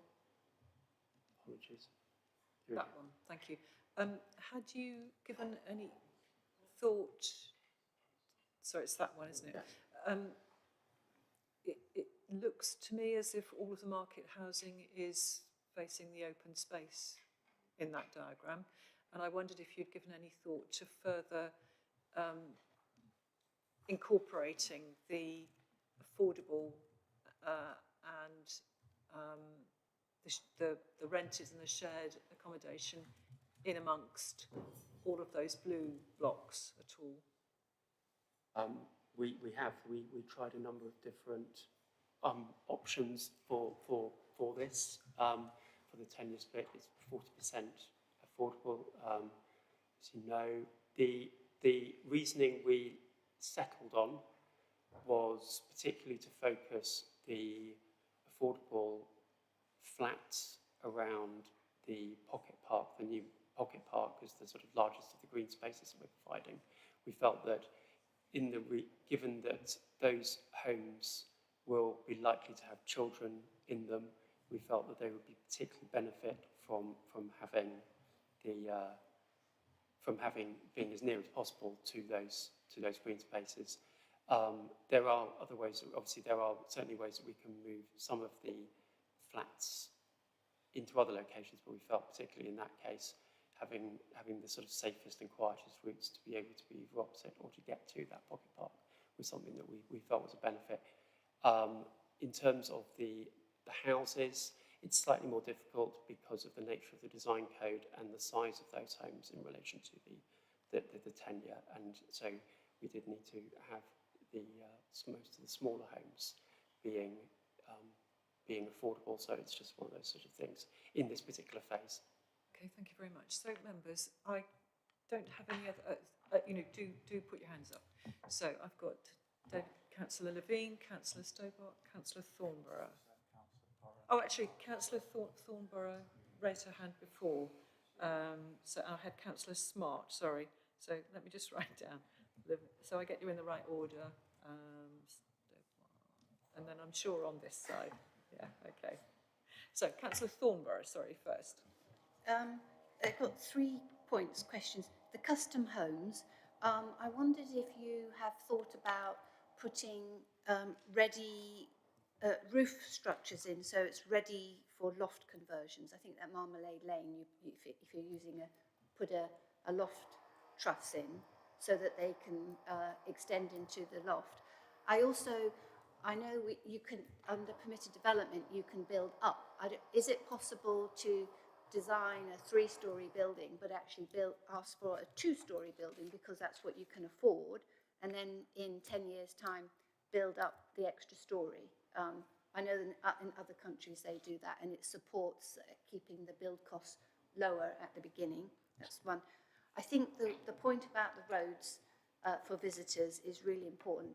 Places like Accordia, everyone has a on-plot parking, but a lot of people have big cargo bikes, or they've set their garages up as gyms, etc., etc. They park on the roads. I would say about 50% of the residents park on the roads, and it is a real issue. I think visitors need very clear parking spaces, and it needs to be very clear where the homeowners or rented people living there, where they park. And in some parts of southern Trumpington, it's defined, and that is a better solution going forward. I think if visitors can park anywhere on the roads, anyone will park on the roads. And finally, just brick. I see just brick everywhere, and that might be because of the design code, but that doesn't. Are you using new forms of construction to keep, to improve quality or keep carbon costs down? That's it. Thank you. So thank you. If you could answer those questions, that would be helpful. Absolutely. Succinctly, if you can. Sure. So the custom build, we wouldn't be able. Well, the roofs are very small on the custom build homes, just because of the nature of the design. So there's probably not enough volume to create a loft conversion. But the way they're constructed, I completely agree. We haven't got into the detail of exactly how they're constructed, but because they are short spans, there's probably quite a lot of flexibility about how they could be made to make the volume more useful. And I really share a lot of your thoughts about the way that sort of truss rafters work. Can I just clarify? I understood your question to be not just on the custom builds, but on all of the houses, the potential to extend into the roof. I would love it all that people could buy a two-storey home, which they could afford and build a third story later on. But I didn't know. I think it would be great, but I was specifically thinking that it might be more appropriate for custom build at the moment. Thank you. So you were right. You understood correctly. Thank that you. it was the custom builds. But agreed. So that's the one. I think that we're very alive to the possibility that probably not in this phase, if I'm being honest, we are doing sort of baby steps here and learning our way. You know, real genuine custom build, even at this degree. And I know it's not. We're still trying to sort of manage it in some way. It's actually quite unusual in this country. It's a new thing. We're learning how to do it. This is what we're trying to do, is do something that we feel is as ambitious as we can as a first phase, and then there's potential to do other things as we develop up through the rest of the scheme. So, for instance, in the next phase, the homes are going to be directly onto the market square, and so that's going to kind of bring a different quality, I think, to how we think about these designs, and particularly at ground floors. So there is potential there, definitely, but I think this one we're trying to keep it relatively simple for the first. So then the next ones were how are you going to manage the parking? Yes. And Sorry, definition Councillor, of if I can spaces. maybe just add on the custom build.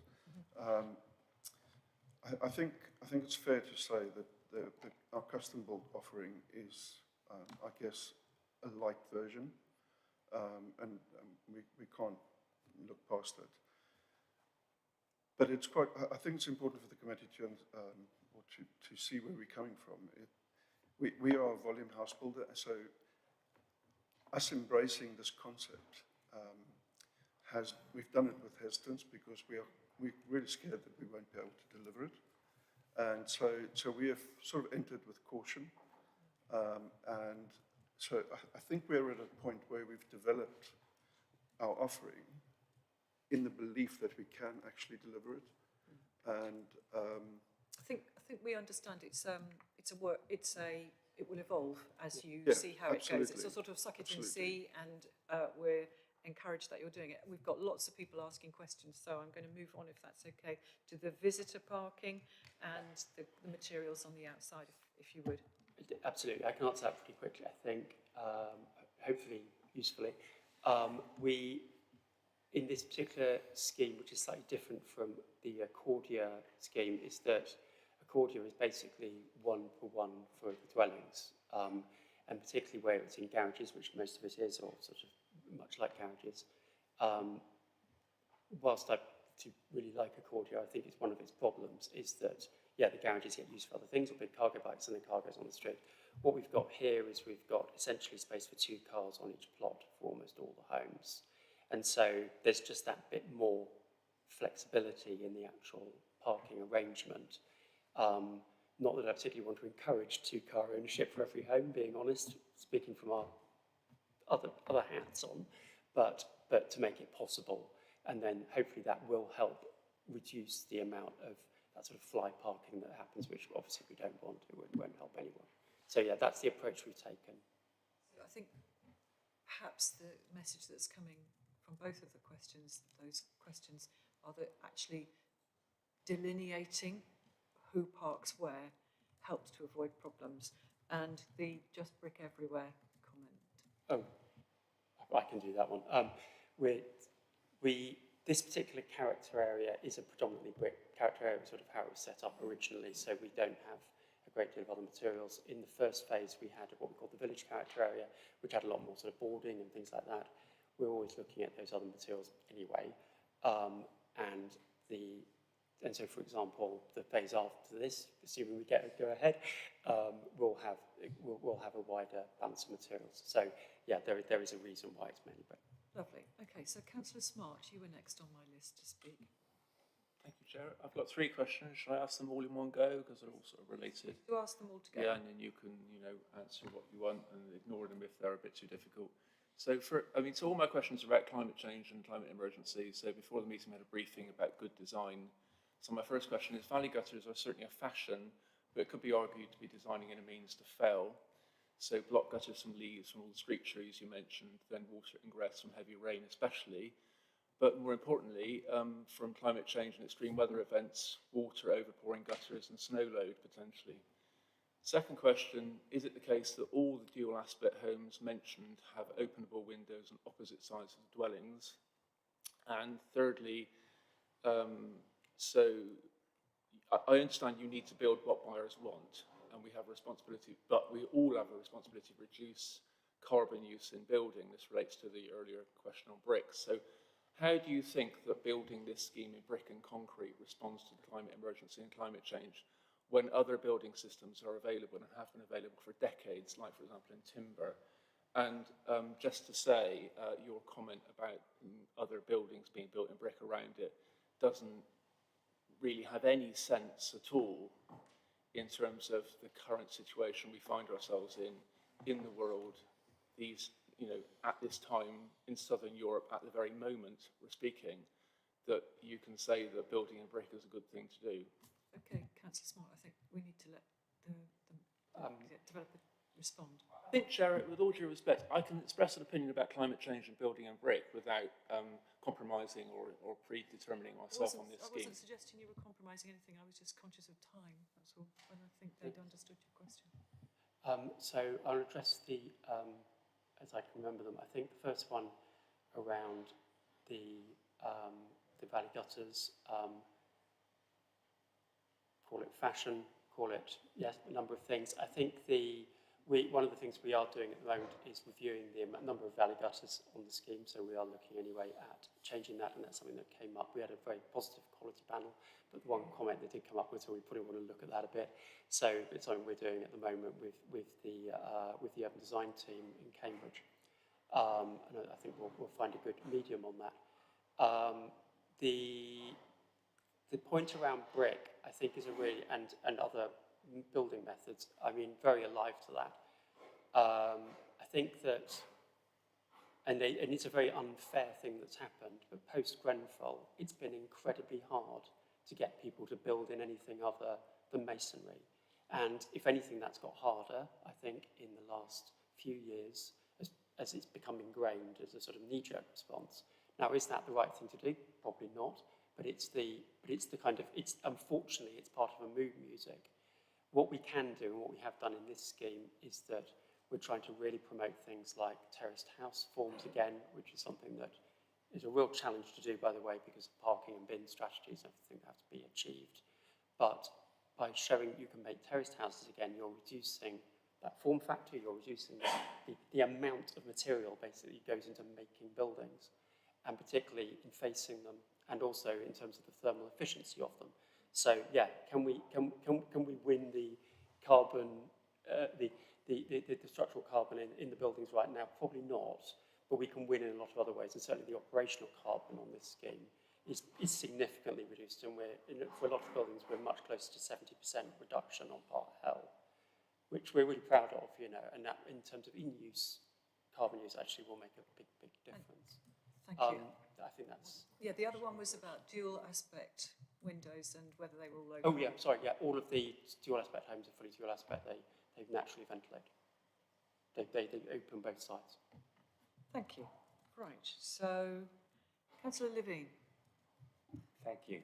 I think I heard you say that there'd be 40% affordable housing. I just wanted to confirm that there is.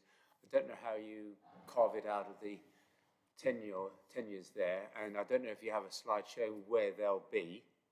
Just curious about that. That is it. That is it. That is it. Which is so the affordable? blue is the market, the yellow is the rental, and the red is the shared ownership. And yellow and pink add up to 40%. Near enough. Okay, yeah, near enough. Thank you. Thank you. And water, now rising to the list of critical design in this area, and I'm sure you're aware that there's pressure for the usage to be driven down to 80 litres per day per person. I don't know if you have a figure in mind for this, but I'd be curious to know. And those are my just two questions. Thank you. Absolutely, I can do the first part of water first, which is we are really aware of trying to. We'd already got quite a good water usage on phase one. I'm trying to remember the exact number of litres, and I'm looking at you, but I think could you bring the microphone just yeah, closer? What with people working on the roof? Yeah. No, apologies. To be fair, so I think phase one we're at 107 litres per person. I think within your current policy guidelines, obviously we're aware that there's a lot of pressure on water usage, everywhere, but obviously particularly in Cambridge at the moment. We haven't got a set figure for this next phase, but it's certainly something we're working through with our energy consultants, obviously working up to the submission of the application. Certainly take on board your comments. Sorry, go on. I can also confirm for this particular application. Could you, when Mr. Butterfield, could you turn your microphone off when you're not speaking? Thank you, and then it'll pick up. I can confirm, given the circumstances, that for this particular application, we are adding water butts to every property. And we are considering that for the remainder of the scheme as well. Sorry, could I meant to ask, will the houses be individually metered? Yes, yeah. Okay, that's good. Councillor Stobart. Thank you, Chair. So my question is more a process question around the application of the design code. So we addressed the planning officer as well as the developer team. As we go from the design code with obligatory aspects and those that are labelled should, there is this transition. So I was expecting that there were one or two shoulds appeared in the presentation, which I was perhaps mildly surprised at. But as we go through this process, should gets dropped, but it's noted on a spreadsheet somewhere, perhaps, with a justification for how that's being interpreted. So there are a few specifics, but my general question was, how's it going? Is it helping the process? And as we move to the planning application itself, and are we going to be able to see, at least get some insight into what that listing of shoulds and how they're being interpreted? Will we be able to see that and interrogate it? Thank you. So perhaps you can, how does that match up with your checklist? It does. So that's absolutely the purpose of the checklist. Is it's a live tracking document that allows us to use it and our design team to use it. Each of our RMA applications is structured essentially around the checklist, so that our team quite methodically work through that and then answer each of those questions or tick the box, whatever they need to do. And then one of the things the checklist does is it sets out what's required to show the proof. So instead of it just being, yeah, we're doing that, it's and how. So I think we are able to do that, and that checklist forms part of the submission. Great, thank you. Councillor Stobart, would you like to come back? Just a very brief supplementary. So address the planning officer. So through you, Rebecca, is it making things more efficient for you? Yeah, definitely. I think with design codes, they're sometimes quite big documents. In this case, we've managed to keep it to 100 pages for a design code, but that's still a lot of pages to flick through. So the checklist really does kind of focus where the musts and shoulds are. So when we're kind of reviewing or considering pre-application or application, we can see exactly what's being proposed. So yeah, at the moment it's a good tool to have. Thank you. Right. So, Councillor Smith. Thank you. Thank you for the presentation. I note the 100% dual use. I note the increase in tree planting, and we've reminded in these weeks about the importance of tree canopy and the impact that has on cooling. It's really important. I'm just wondering whether you could just check whether you're in compliance with the pepper potting concentration of social housing on that plan, and you're in compliance with that policy. I also noted the design slide around the open spaces, and I thought there was an expression of ambition there, and I think that kind of ambition and high quality design can make this really important contribution to placemaking and making somewhere very special. I was going to say something about water consumption, but David has already asked that question, or made a remark about that. And finally, it would be helpful to be reminded of the phasing of some of the urban goods that make places more livable, because obviously we're doing this in an incremental way, going from phase to phase. But I think it's knowing from recent experience about new estate development, about the importance of having the play and a convenient shop and a community room early in the stage of the process. But I guess that's already in the 106 agreement. But I think it'd be useful just to remind us where we're at with those triggers, because we know just from our residents how important it is that those elements are in place at the earliest possible stage. I do appreciate the economics of that, but we also appreciate the community importance, social importance of it too. Thank you. Thank you. So there's no questions, just comments. Okay, so if there are no questions, then you won't need any answers. Okay, so it's just for your information, gentlemen, that members would like you to take these things on board. I'm going to take Councillor Porra's question first, and then I'll come to Councillor Khan. Councillor Porra. Thank you very much, Chair. I just had a few. The first one was the name of Parkside Quarter. Obviously, I'm biased as I have Parkside in my ward. I'm a little concerned that having two Parksides within, I've just looked, 15 minutes drive or half an hour's walk of each other might start confusing people. And certainly when you put Parkside into Google Maps, as I just have, it lists pretty much everything on Parkside in the city centre. And I think the same is true of a Market Square. I think we've raised this on other developments that, you know, I have no problem with the name Parkside being used twice, but I am a little concerned that it will cause confusion for wayfinding when you're putting it into maps, particularly as the other Parkside has the police station, the fire station, the coach station. It is likely to come up more prominently. Just wanted to note as well, obviously, I think we've raised before, garden size, always really important. So it'd be really useful to know more about that when this comes forward in future. I noticed you were having provision for cargo bikes, which is great. Again, it would be useful to see where and how you're planning to do that, and particularly for visitors to the site.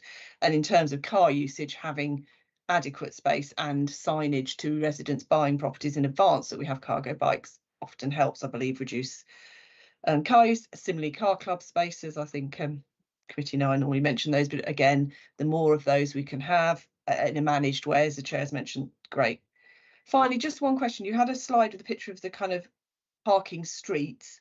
I just wondered how you feel that would work with any conflict with the idea of kind of play streets and kids playing out with cars reversing in and out. Thanks very much, Chair. Thank you, Councillor Porra. So I hope you'll take on board the potential confusion with the naming, which is, we have raised that on other developments and requested that names are not duplicated.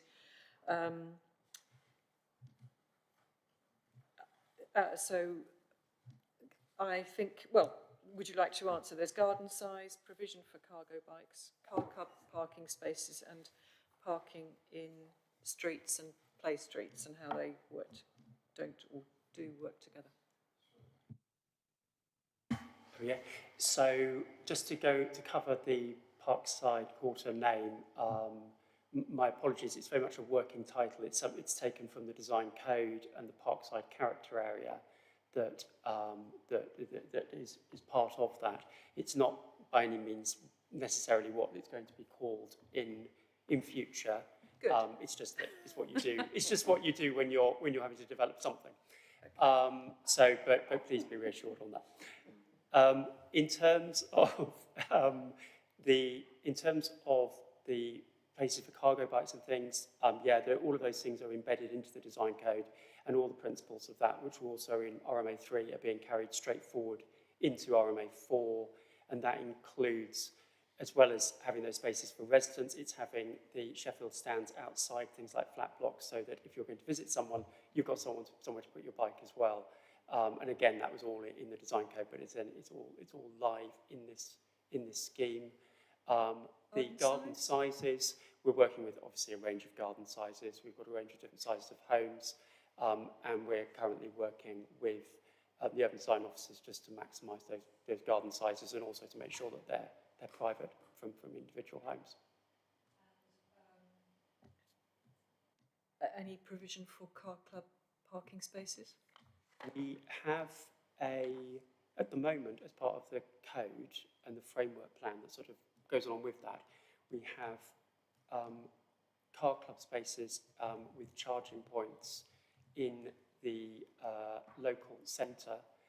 We felt that was the sort of first place to start. We do have provision within the code to have them in other places as well, but so much of it's going to be connected, I think, to the economics and the demand, and probably as it develops as well. As we all know, it's very difficult at early stages to get these in place effectively. But yeah, that's the aim.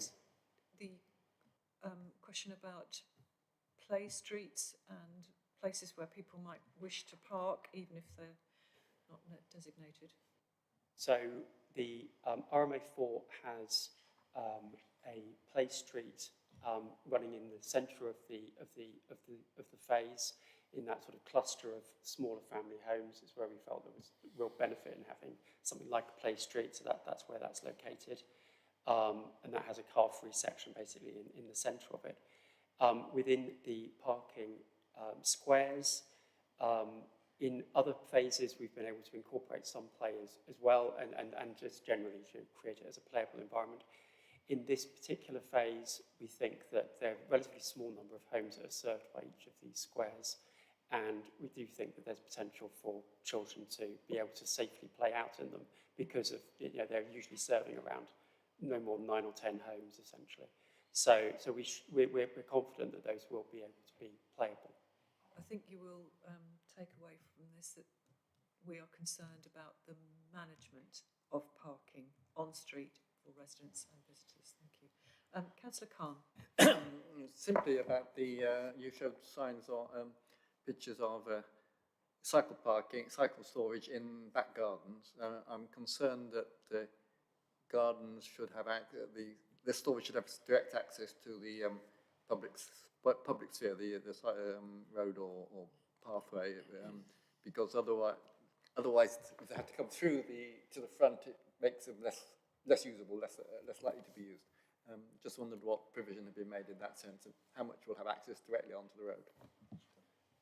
All of the bike spaces will all have direct access onto the street. There's no requirement to go through the house for any of the bike parking. So for the houses for terraced houses, essentially the Muse house behind serves as the bike and bin and car store actually. So it brings it all together. So yeah, none.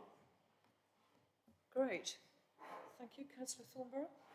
I'd just like to make a comment.